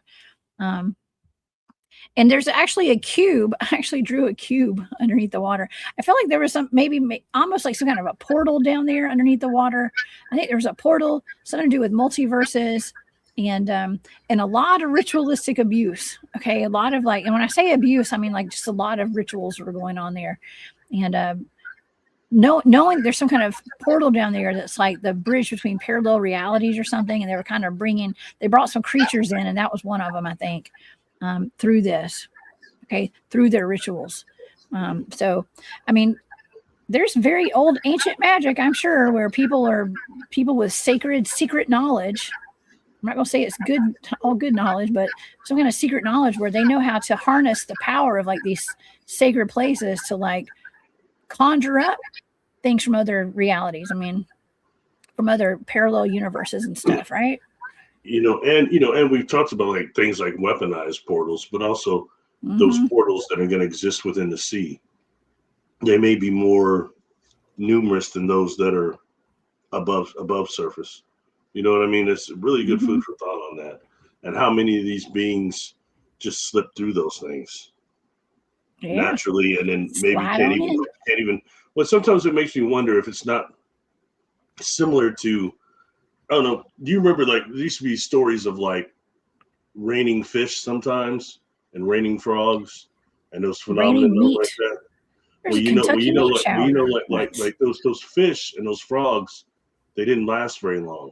Either they disappear or they just die real quick. I think it's because they're out of sync. They're not from here, and they can't live. Yeah, it's like, where'd they come from? Just got spit into our reality. I think it's these holes that just happen. I think more than we think. You know what I mean? These natural portals and natural holes, and we're just now starting to hear more about it. And obviously, it's easier for people just to walk through one or walk into one accidentally and then not be seen again.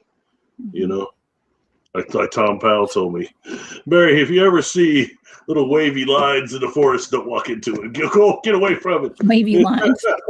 As he said, wavy lines or any sort of distortion in the forest. When you're in the forest, you see a type of distortion of any type, air distortion or whatever, get away from it. You know? Yes. That's why it's important to wear your glasses, y'all. Put your contacts in if you're going on a hike. Okay. You got to be able to see when there's something blurry standing in front of you or suspended in the air. Don't walk into it. Okay. And this is coming from a girl who walks through the woods in the middle of the night you can't see 5 inches in front of my face. Okay. So don't take advice from me. Okay. But, do take advice, please, because it is important. Because most people are not doing what I do. Stay safe out there, y'all. You know, and it also, like I said, it makes me wonder too: is this also an experiment that those beings were doing? You know, that we're just talking about from this book here, or that they're still doing. You know, we don't know what all's still active on this planet right now, but that area was hot for those beings at one point. We know that. So how much is remnants of them that are, you know, things that we're just discovering now, you know? And I think the more it's curious, because the more our technology goes further, the more we're going to start seeing as far as the tie between technology, consciousness, lives, and all that. It's getting kind of a trip. You know what I mean? It is. It's all melding together, coming full circle. You had Saturn, confusing us all. Neptune. What was the other one? Saturn, Neptune, or what was the third one? Pluto. Pluto. Yeah, Neptunian, Plutonian, and Saturnian is what I wrote down. Yeah, it's Saturn, very. Pluto, and Neptune. That's interesting because that's close to trans-Neptunian, I which is the know. objects I'm talking about outside of Exactly. Wow. That may be like what I was picking up on, but I didn't understand what I was hearing, and so I just wrote down all that. That's how it works. It's just kind of like I hear something and I don't know how to interpret it, so I write down what I know, what I think I heard, and so that's how that works. Mm-hmm, mm-hmm. That's remote viewing, by the way. And it's not finite all the time. I mean, it's how I'm interpreting what I'm sensing. So yeah, those are my receipts. I think that was a good job. Thank you. I mean, like I said, it proved a few things. One, that it's a real something, whatever it is. You know what I mean? And yeah, and that it's being, gosh, either controlled or released or something's going on there. I suspected as much, because to me that whole area just sounds strange to me. The salt, the whole thing, it's very odd to me. Yeah, I think it's fantastic. I really like that target, Barry. I think it's a good one. Hey, thanks. Yeah. When I saw the debunking of it, I was somewhat shocked to see the marine biologists say that when they were seeing this, especially saying that bubbling that you're seeing down there. I can't explain. That's a real creature, whatever it is, but I don't know what it is. And they were saying that they had reasons why they said, no, it's not an elephant. Like that, I tend to agree with that one. And not just that, but I believe that elephants are not native to Turkey, I don't believe. I even saw somebody putting like an elephant was supposedly a log, and it's like the elephant is pushing the log in the water, and that's what come on, that's not. Man, do you remember when we were down there by the Mississippi River, me and you, Barry, and we went to go eat after the conference one day, and we were watching all these huge logs go by. I mean, that could very easily have been interpreted like one of those logs we didn't know, like that looks like an animal in there, So I don't know. There's a lot of weird stuff in our waters. So I've never been that close to the Mississippi like that, and I was shocked by how quick the current was. I see why so many people drown there. Let alone if you got those holes, what do they call those things? Man, it'd be easy to get. You jump in there, you're gonna get knocked out by a log. Them logs are gonna take you out, man. I mean, unless you can grab onto one, let it take you down the river. I don't know. Just best not to fall into the Mississippi, y'all. Please don't. It's way worse than the Chattahoochee. Chattahoochee is just dirty and stinky. Okay. And well, not all of it. Parts of it are very beautiful. Okay. And by the way, we're going to be by the Chattahoochee River. If you guys want to come out to my Bigfoot town hall this next month, it's going to be right on the Chattahoochee River. It's the pretty part of the Chattahoochee. Okay. Where it doesn't stink. Got a pretty big response for that, didn't you? Bigger than I was expecting. Yes. So a big response so far. We're going to have a big old event probably. So is it true? Are you noticing there being an uptick in Bigfoot sightings lately, or is that just? Well, I mean, it kind of depends. I mean, I think there's always been a lot of Bigfoot sightings, but people are reporting them more now. Mm-hmm. And I did do that really fantastic show on Thursday night where I had Mike Turnacasa of MT Paranormal Life and Jack from the cameraman crew. They were out in the field doing a live investigation and took us along with them. And that was so cool. We're going to do that more often, I think, over here on the channel.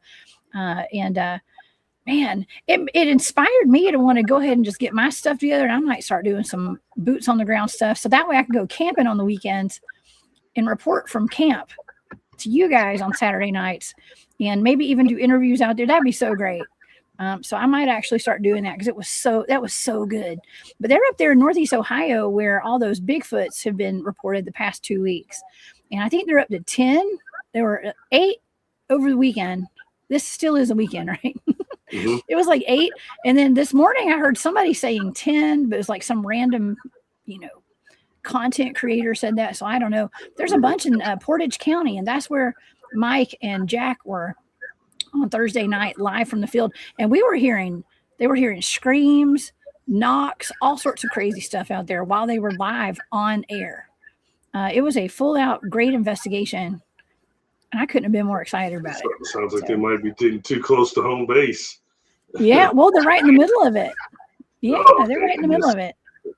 But you know what, Barry, this is interesting because you had just given me that target of the 1973 Pennsylvania incident where the women saw that Bigfoot carrying a glowing orb, and then the UFO came overhead, shined a beam of light down, and the Bigfoot went into the beam of light and disappeared.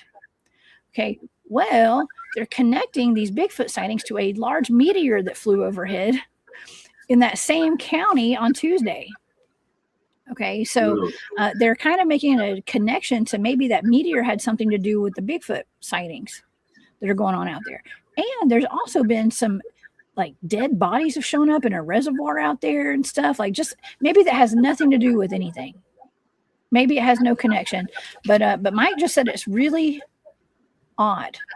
There's no coincidences usually. Yeah, definitely not. That's the excuse used by fools and liars throughout history. Neither that I think we are.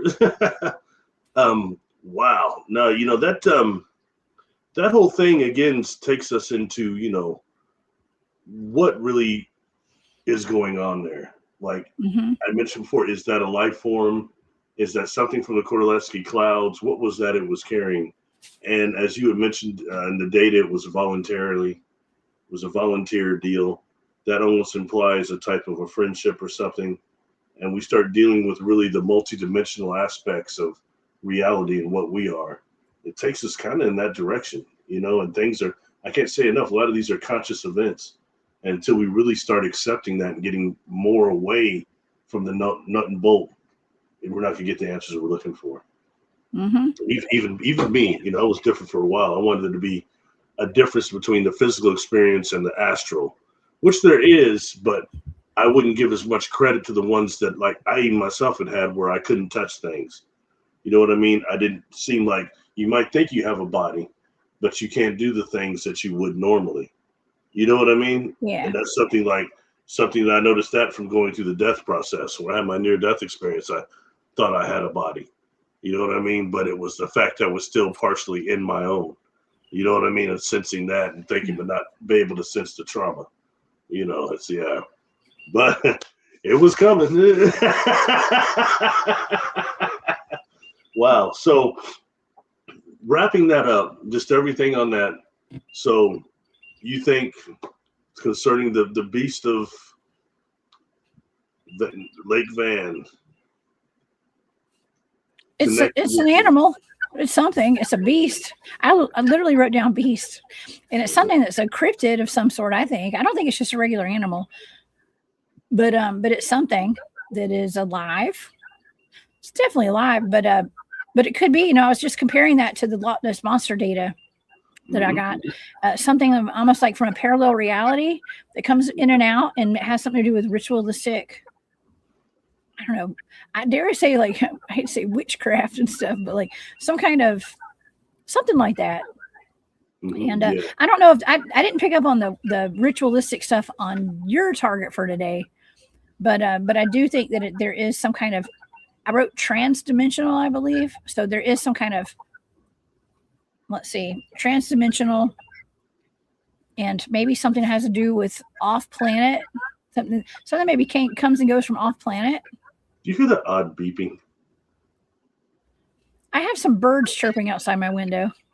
It's a bird. Oh, those are birds? Yeah.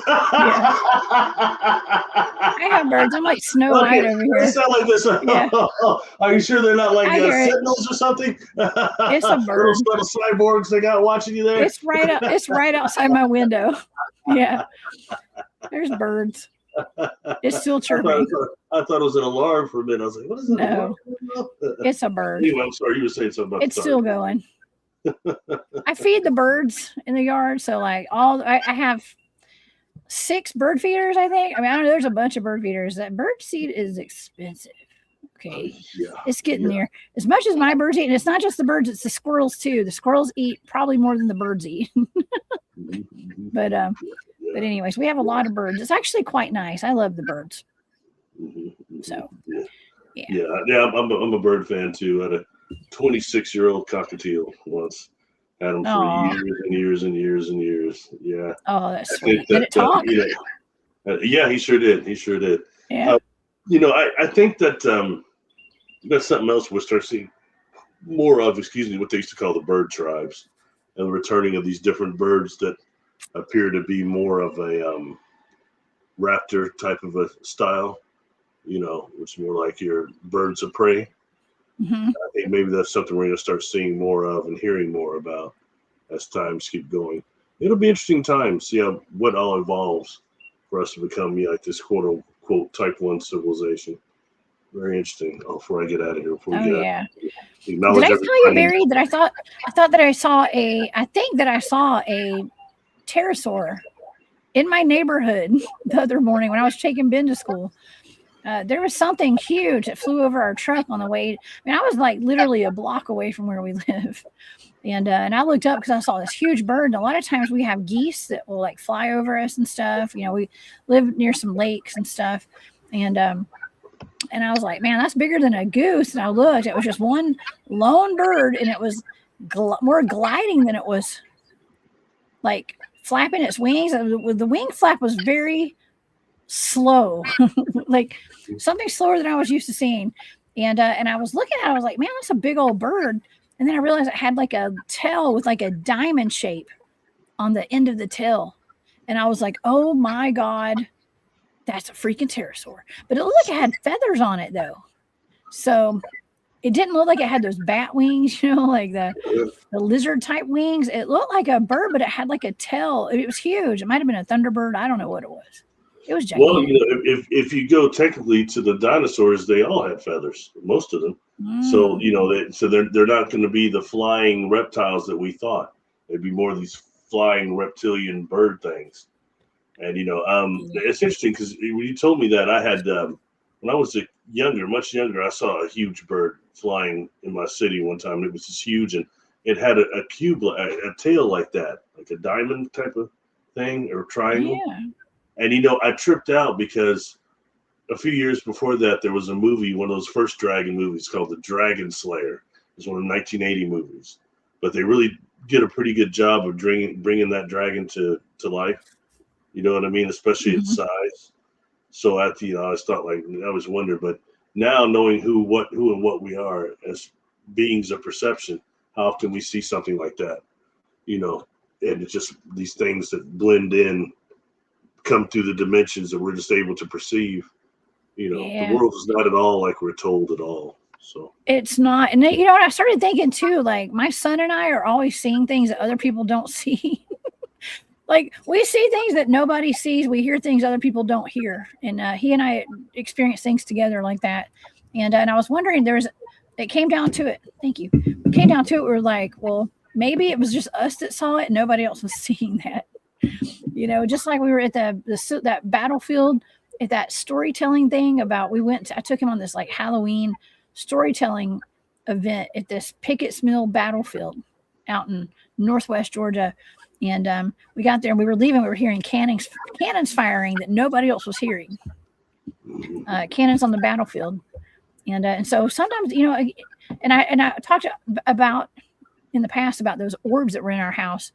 And my son and I could see them, but his dad could not see the orbs. But we were seeing them with our eyes. He was seeing them through the phone on his video. He was recording them.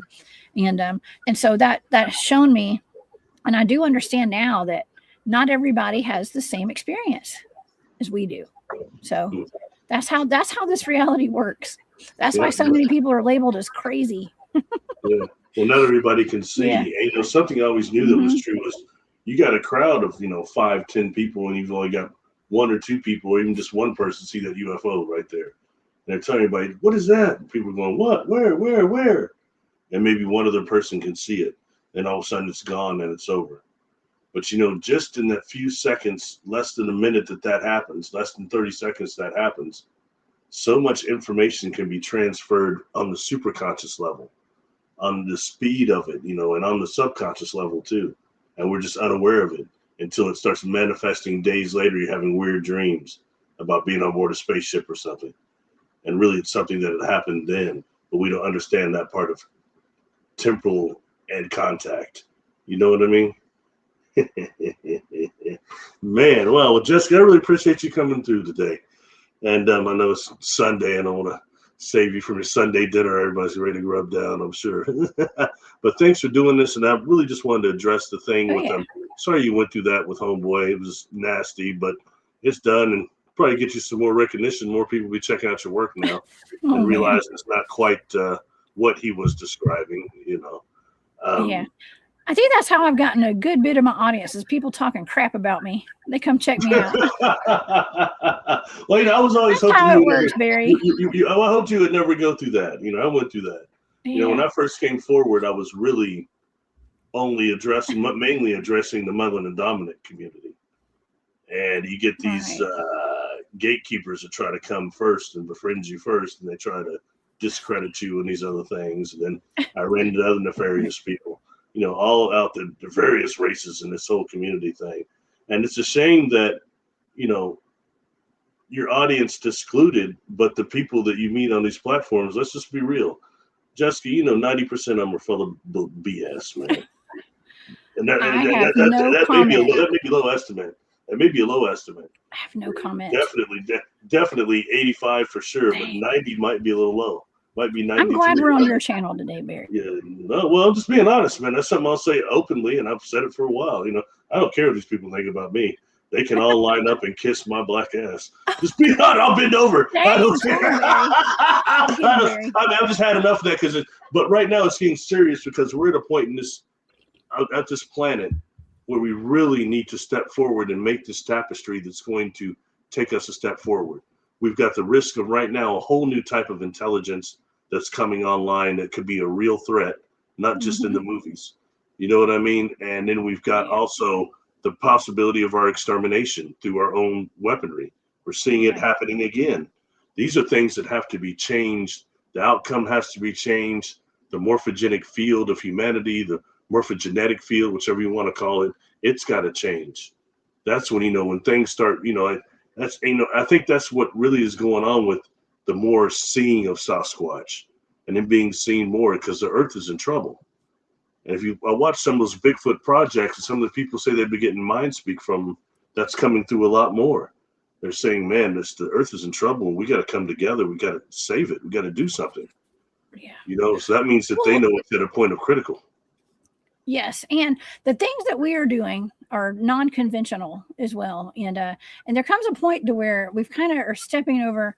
We're breaking through these glass ceilings, so to speak, of like the old way of doing things, and like we're kind of we've got to start opening our minds to other solutions because the other old things aren't working. We're not finding these missing people. I'm just saying, where are they going? Desperate times call for desperate measures, right? Not just saying that remote viewers are desperate measures, but I'm saying like it's just a new way of doing things and a new way of looking into things. And if it can help, we're here to help. I'm not here to step on anybody's toes or whatever. I'm here to share my knowledge with the world, and I choose to do that because I want to, not because I have to. And like I say, I don't claim to know anything, but I've got a lot of experience. And I want to do what I can to help and make people's lives better, not worse, and not put people down. That's not what I do. Yeah, and even with the remote viewing stuff we joke around about, I am just so proud of everybody for tapping in and tuning in. And I would love a big old army of psychic people. Okay, psychically switched on humans. I think we need that right now. And no matter what you call it, I don't care. You're psychic, call it remote viewing. That's fine with me. I don't care. That's great. Just do it. Okay. Just do it. Just tune in psychically to stuff. Me and Barry will quit making fun of everything. Okay. I promise. Not that snuff, man. It's enough. We're cutting it off now. Okay. Starting today, Barry. But anyways. I'm going to stand like this all the time. So the whole time. Barry, we're going to cut the camera off when I talk about it. Right. You know, but right now it is serious. It's very, very important. I think for everybody to realize that we're so much more than we think. And it's not impossible to do the impossible. Push yourself forward, believe in yourself. You know, it's not just a reprogramming, but it's about what we are and who we are. Parts of the creator pass through us, the creative principle, a lot of other gifts. So don't underestimate, you know, enjoy and really believe in yourself and push it the extra part and do something nice for somebody. It's not that hard. It takes very little effort on our part to change somebody's life all day. It's very little, and it's free, and that's the stuff that goes with us to the other side. Yeah. So. And I do want to point out too, like what I do it because I love it and I want to. Like I'm not sitting here on a payroll getting paid to remote view things for people and stuff. Like I don't, I'm not looking for any kind of, reward for any of this or anything. I'm doing it because I genuinely want to help locate missing people. I want to genuinely help locate cold case files, whatever it is. Okay. And just to look into some of these mysteries of the world. That's what I do, y'all. And so, yeah, it does suck when I've got people complaining about what I do and stuff. And that's fine. We have to have a tough skin being public like this, and that's okay. Yeah. We have a tough skin. I don't know, Jones. My feelings get hurt easy. I'm ready to pull out the sword. I'm just kidding. Yes. Anyway. That's okay. Just joking. I mean, there's a time and a place for that. I have a sword. I speak softly. I carry a big stick. Okay. And that's my motto.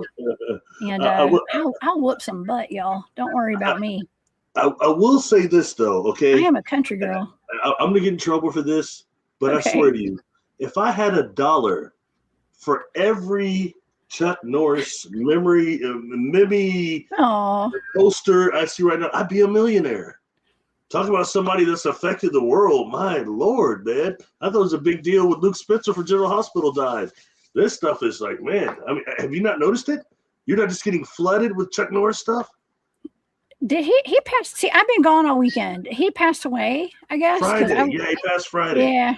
I've been it was gone. Really unexpected, I think, too. No more Walker, man. No more Texas Ranger. Hey, look, I was a fan. I'll admit that. Okay, I like the 80s shows he did. Eye for an Eye, great movie. Forced Vengeance, Missing in Action, where he played Braddock. Good movies, you know what I mean? I watched the Walker. Oh yeah, I've seen some pretty interesting posts and stuff where people are kind of cracking jokes a little bit about just what he's doing in heaven and stuff, and so I was like, oh, he must have died, but I didn't know for sure. So, but yeah, he was all around badass, I guess. Yeah, so. He's an interesting guy. I think we have a lot of those that, for like you and I, are coming to the acknowledgement that.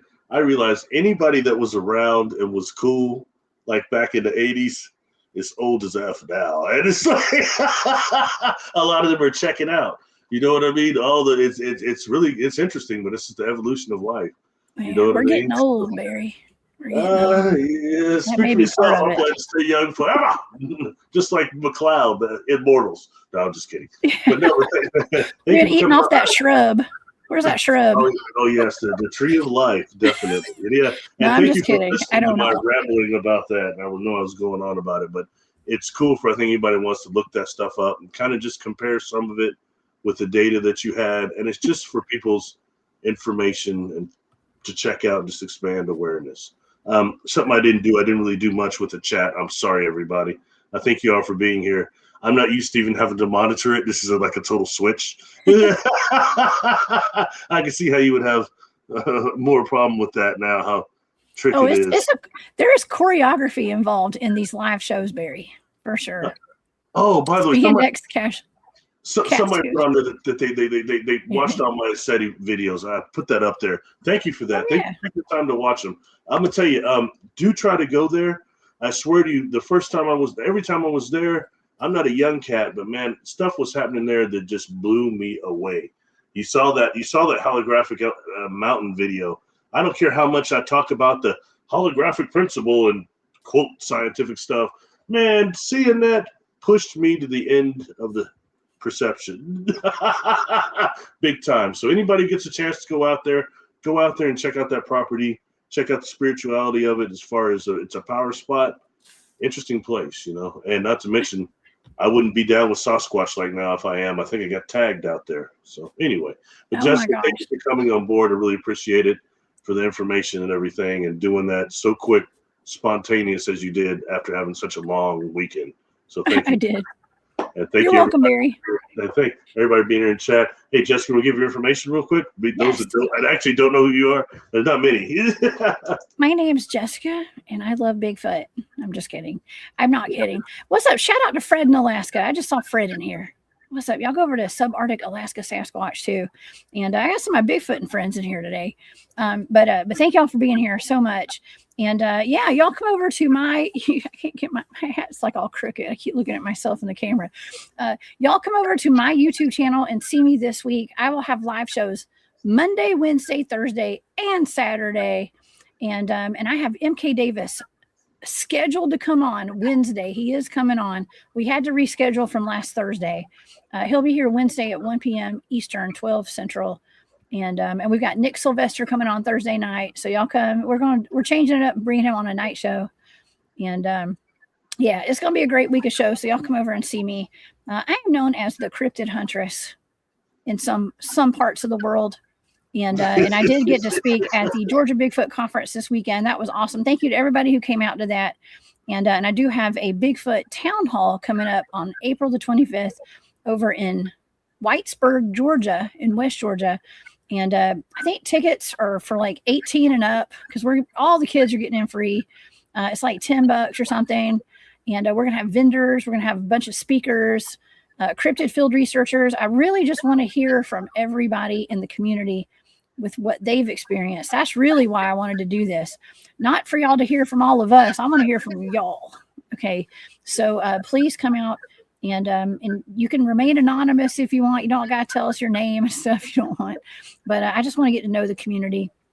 And it's where I live in this area. Okay, so there's lots of Bigfoots and dogmen. I'm including dogmen sightings as well and all that, whatever you've experienced. My sister had like a golem looking thing in her backyard. She lives in that area. Something from the Lord of the Rings jumped over their fence one night. So I'm going to have her come and talk about that.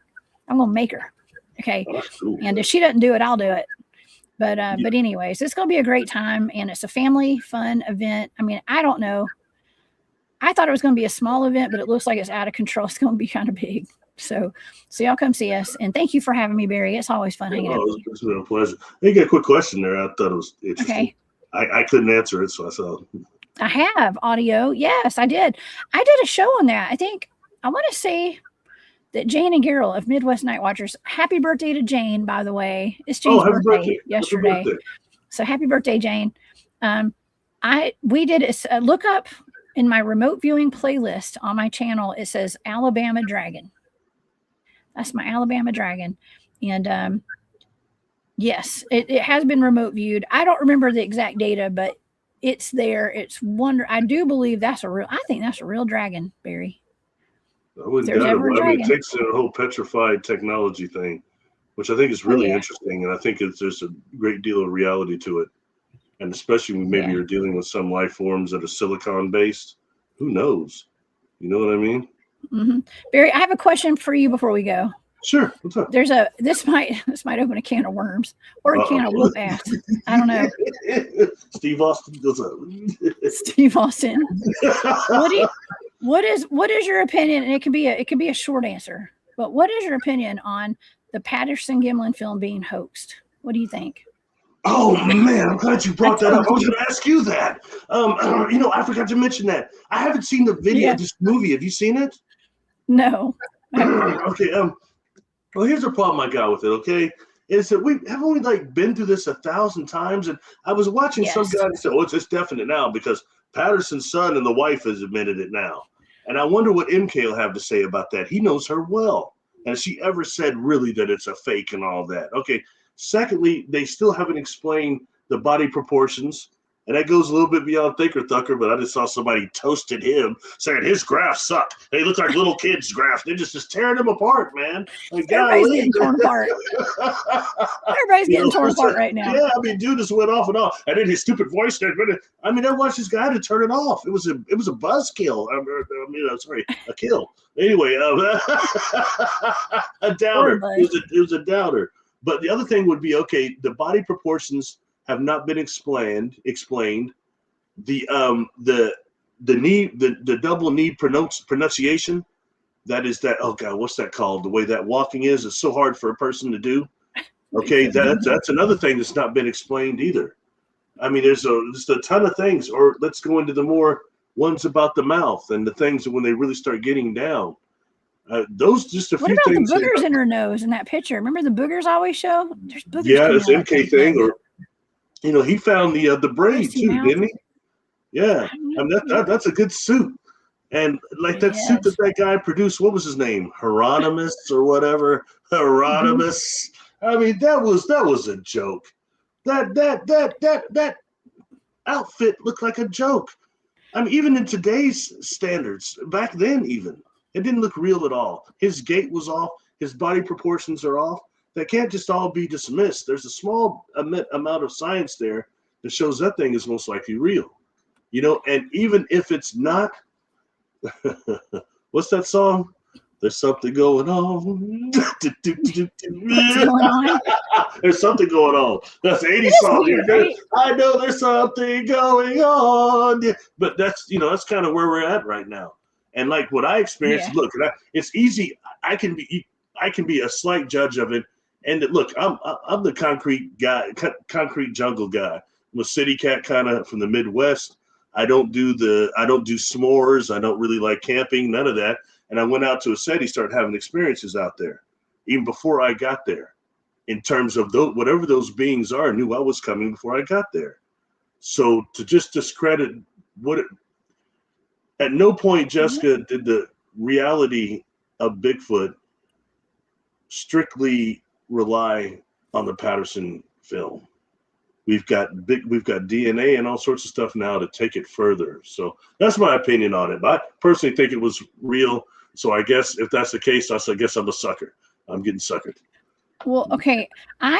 So I don't want you guys to click on this yet, but after the show's over, I'm going to put a link in the chat. If that's okay with Barry. There's a video that somebody sent me, and it was just from last night or early this morning, I guess. And it's like Steve had just mentioned it, the cabin in the woods, and it's kind of like a rebuttal to that and stuff. And I thought that was one of the best videos I had seen on it, kind of going against like debunking the debunkers kind of, but also like keeping an open mind about everything. And I think that's how we all should be, just keep an open mind about it, y'all. And don't let it upset you, man. Everybody is so emotionally charged right now. And that's just, I think that's maybe that's what they were trying to do, was like put everybody in a tizzy and really upset the Bigfoot community. And we're already divided. Everybody's divided and complaining. And now it's even worse. I was like, I didn't think it'd get any worse. So you know what it is? It's the state of the world right now. That's everybody's on edge. That's what it is. I mean, look at Homeboy. He went off on you. He was over emotionally charged about that, don't you think? About me? Like, hey, yeah. I was kind of shocked. It was very triggered. Very triggered would be the word. He was kind of on the poor person that wrote it in. He was on him too. They at the end wrote it up with, no offense to them. That's the people just me. Just they dump somebody out. Always end a bunch of insults with a compliment. And those same people that do that will start. They start it off. Hey, I like this about you, and then they start tearing you down. And then they begin with a compliment and end with a compliment amongst a bunch of trashing. I get that. I've gotten that a lot. I can just show, but. Yeah. And, and honestly, man, I think that individual is very unhappy. Look at his face all the time. I read micro expressions. He's unhappy. He's been through a lot, and that just comes out sometimes. We've all been through a lot. But see, here's the thing. We've all been through a lot. I've been through a lot. Yeah. But you don't see me tearing people down and stuff. I've been through a lot. We both have.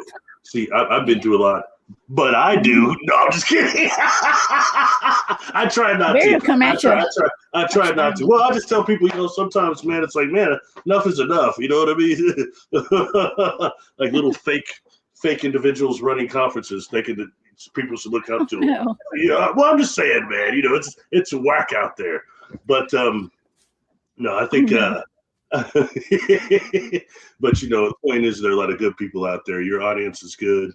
I've had people come from different platforms over here. I take it serious, and I value you all. So thank you very much. And I'll just speak. I don't like people like that getting taken advantage of or getting misinformation. And this cool thing about those conferences, like where I met you and how I got to meet you, is that it's the attendees that know a lot more than me. Most of all of them should be up there talking before me. So it's a good chance to meet like-minded people and just have fun. You know what I mean? That's where it's at, and that's Yes. where it's about. Working with you is fun, so thank you. I appreciate it. Thank you. We keep it spicy, don't we? We like it. Oh yeah, I like it it's kind of fun. Sometimes I'll be blown away, but it's still fun. Me too. Even this one Me right here, too. I got more than I thought would out of this one. I was prepared for you to say it wasn't real, but I thought it was based on the scientific evidence. But still, I didn't know what I was thinking it was. Who knows where that begins and ends? And so for the audience, if you guys, I have over on my channel, we do the remote viewing show every Thursday night. If it's okay with Barry, I'm going to include all this data in my Patreon. I'll put all the information for this target in there too. And so this will be, actually, I'm not sure if we're even going to do a remote viewing target with Nick Sylvester here on Thursday night. So this will be the remote viewing target for this week. Unless we have another one for Thursday night too, but Nick will be here to talk about some current events on Thursday. It's going to be really fantastic, y'all. And also I like that Bigfoot Dwarf said he's still going to Bluff Creek. No matter if that Patty is real or not in that video. Kudos to you. I'm sure. What does he think? I bet he thinks it's real. I mean, I still think we all got duped on that. By the way, Auntie Erin, welcome. Thank you for being here. Hey, I've been following all T-Carp stuff, most of it, and I love how in depth he's going with Carpenter's work on that DNA. Oh, yeah. I didn't realize how close him and David, that one guy, was in with all this. By the way, I'm just going to say this on GP because I got to say it. One day, you got two people One day I want to interview, be on your show with. One is, of course, the legendary MK, but the other one, you know who it is. One day, I'm sure you're going to meet this guy, Tom Powell.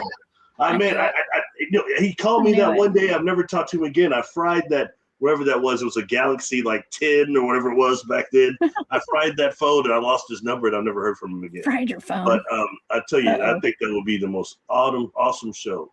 You two together talking, because I mean he's all about the paranormal and he's quite intelligent and a little eccentric. I like that.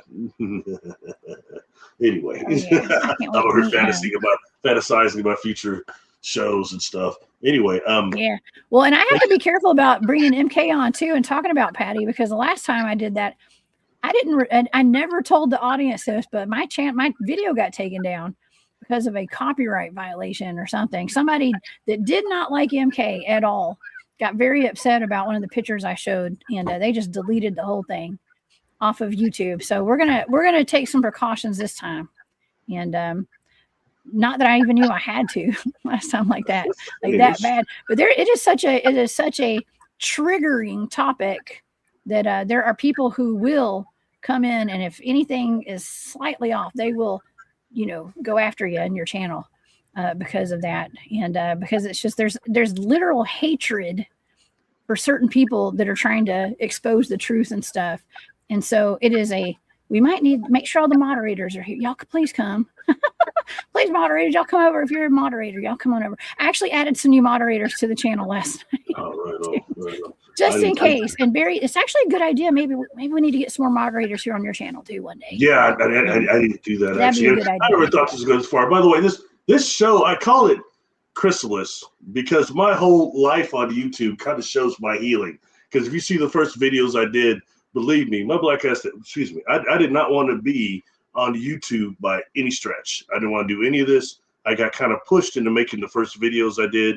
Then as time went on, people kind of liked them, and I got kind of hooked because I started liking the beats and thought the pictures were cool, and it just went on from there. And now it's lives and things I never thought I'd be doing. And you know how much I was against doing these. So I was like, man, my energy field will be too entwined in people. That whole thing, man, because I think there's spirits over the whole likes and the whole subscription. I just think there is. Oh, yeah. But like I said, thank you, and thank you everybody for coming here and everything. And it's been a real blast. And I like this interaction with people even more. It's been pretty cool. You know what I mean? Yeah, so, it's amazing. You're doing a great job too, Barry. Oh, hey, thanks. I think it's a very patient audience, to be quite honest with you. And you're a patient friend. When it's all said and done, I'll be like, click, I'll be bad. Oh, yeah. Yeah. Judy, I just saw Judy's comment. Judy, I'm going to add you over on my channel. Okay. I'm going to make you a moderator. If I didn't know if you'd want to be one. I'm always feeling kind of bad if I make somebody a moderator. I'm like, I don't know if they want to be one, but I'm going to make them one. Okay, so Jude, if you want to be a moderator, I'm going to bring you over on my channel. Okay. See, I must be way behind because everybody's saying hi, brown dwarf, but I'm not Can you seeing him. go down? You got to go down. Okay, go all. down to the side, Barry. Go down to new comments. There's a little place you can scroll down, and it says new comments, and click on it. Oh my God, I'm at 3:36. You're like 2 hours I'm at and 20 minutes behind. 3:36. Oh, that's embarrassing. See, I'm glad you were here. This could have happened again. Where does it say that new comments? Where the hell is it at? You don't see it? Here, start scrolling down on your comments. Start scrolling or scroll up like you're going down. I thought I was like it'll say new comments down there on the bottom, and then click on it. Oh, there it is. There it is. Hey, you got to learn somewhere, y'all. Right? Oh man! You don't see where it says new comments? Oh, you know, I'm there now. This is the first one here. That's there it is. You got to it. Oh my gosh! That's embarrassing. Okay, so much for my success on that part. I thought I was up to date too. I was trying to stay up to date. You're behind. Like 2 hours behind. You're literally 2 hours behind. Oh wow, that's great, man. There he is. What's up, Bigfoot Dwarf? Thanks for coming, man. What's up, Angel? I see Angel too. Angel, you want to be a moderator too? Okay. I was up here talking about Chuck Norris, and I was way behind, man. Good Lord, man.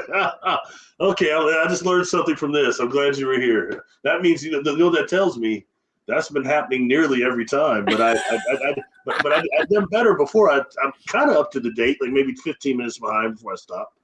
But gosh, okay, sorry everybody in chat, but hey, thank you all for being here. I really appreciate every one of you that bothered to come here and listen to me talk. Please maybe check that out in this book. Papers 66 and Papers 67 are worth reading. Please go back, and after this, I'll try to go back on the comments after the chat and everything, and I'll put links to that video about Adam and Eve and Inky, and also the one about Samaria. Concerning the prince's staff were also said to ride around those fan doors, the Thunderbirds that no longer exist. That's what this book calls the Thunderbirds, fan doors. And when you start looking at Lebeke Tempe, you've got that headless being that's riding that bird. I think that's one of them, and it's described right there. A blimmy? Well, is it a blimmy? His head's kind of scratched off or something. But it looked like these giants riding giant birds. I'm pretty sure that's what's being referred to in this book by that. So it's little stuff like that, like I said, that is useful to pick out of the book. And kind of when going to the book, J.J. Hertalk, when they talk about the Lanadex and things like that, check out what they call the Brotherhood of Light in this book. Well, some people got issues with that name and everything, but you're still dealing with some of these units that were trying to keep us here. Okay, so I'll let everybody go. I'm in a brotherhood. But it's also a sisterhood. The Brotherhood of the Wolf, of the LBL now. I'm an official member. Wolf. I don't know how that works. The wolf. The wolf. The wolves. I'm proud of that. I think that's great. I'm excited. I'm going back to the LBL one day soon. So cool. Never know. Maybe somebody will see a Wahila up there soon. Ooh, I hope to see something. Yeah, I think I'm going to have better luck seeing something down in Alabama, though, where I go. So I've already seen some weird stuff. I've seen some weird stuff everywhere I go, Barry. I'm always seeing weird stuff. Well, the truth is that some of us are quote unquote magnets for that type of activity. Yes. But in reality, I think it's also things that are on our soul. We got marks and things, experiences, and we just generate that stuff. Yeah. Like if you went out to SETI, who knows what happened to you out there? You know what I mean? You could get blasted, just like I did. I went out there. I wasn't a young brother anymore. I wouldn't know. I'm not ready for the cane or nothing, but I'm not that young kid or nothing. I went out there and got blasted.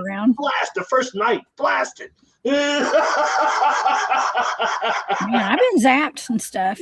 So yeah. I mean, blasted perceptually. I think that happened too, but I think it's instead of zap, it's just tagged.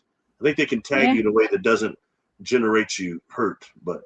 Anyway, Anyway, thank you for being here. Thank you for everybody being in the chat, and I will see you soon, my friend. And post anything you want. I'm game for it. Okay, great. Yeah. I think I already did. I think Yeah, I did. It's up there. It's the Cabin in the Woods video. It's actually pretty good. You guys just go check it out. Just keep an open mind, y'all, about all this stuff, especially with the Patty film and everything. Just always keep an open mind. And look, if it comes out that it was hoax by any means, don't let it upset you that bad. Okay. It doesn't mean that Bigfoot's not real. Okay. Even though I don't believe that video's hoax, real honestly, but that's my opinion. And I don't know. And if I'm shown some evidence that proves otherwise, I will accept that evidence. Okay. I am a researcher.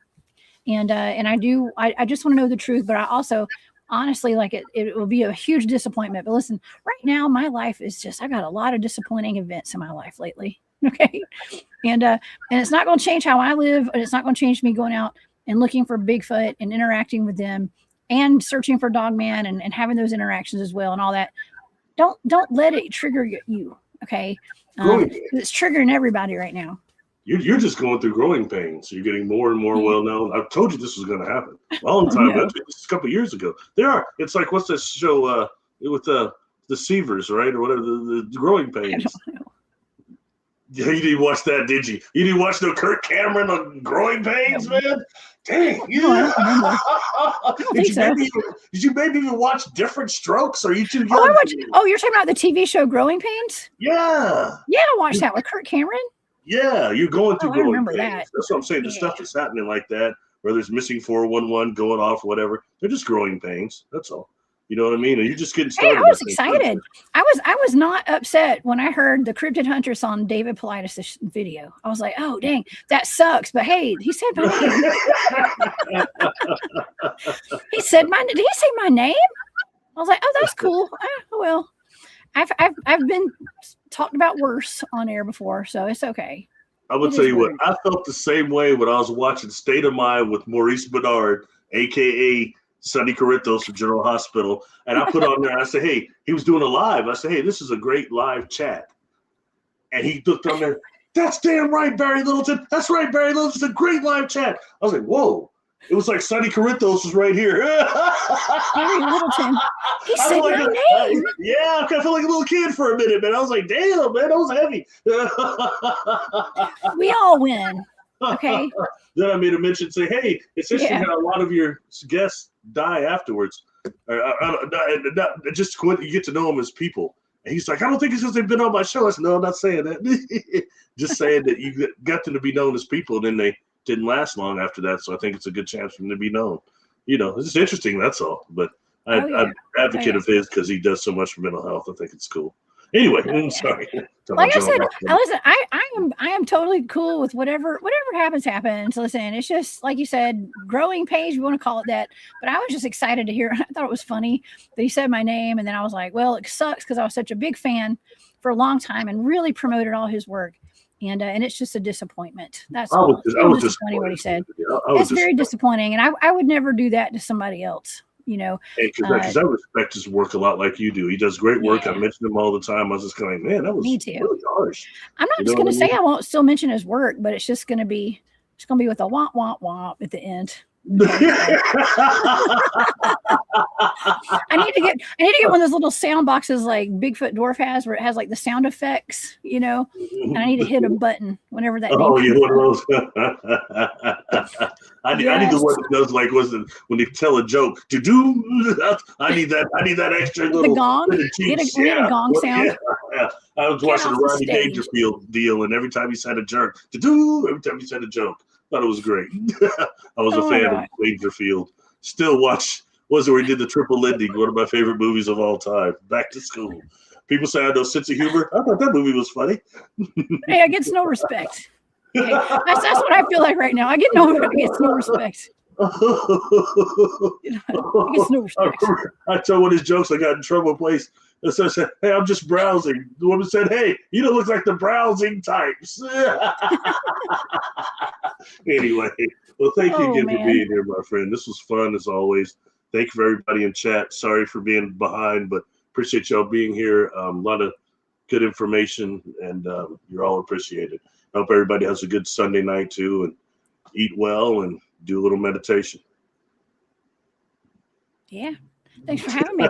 Hey, thank you for being here, Jessica. Thank you, audience, and I'll talk to everybody soon next week. I guess it's known now. I call this show The Chrysalis. Like I said, this is like my involvement of healing that's happened since my accident, and some of it was done here on YouTube. So it's the chrysalis emerging into new information. Take care, everybody. Peace. Bye, y'all.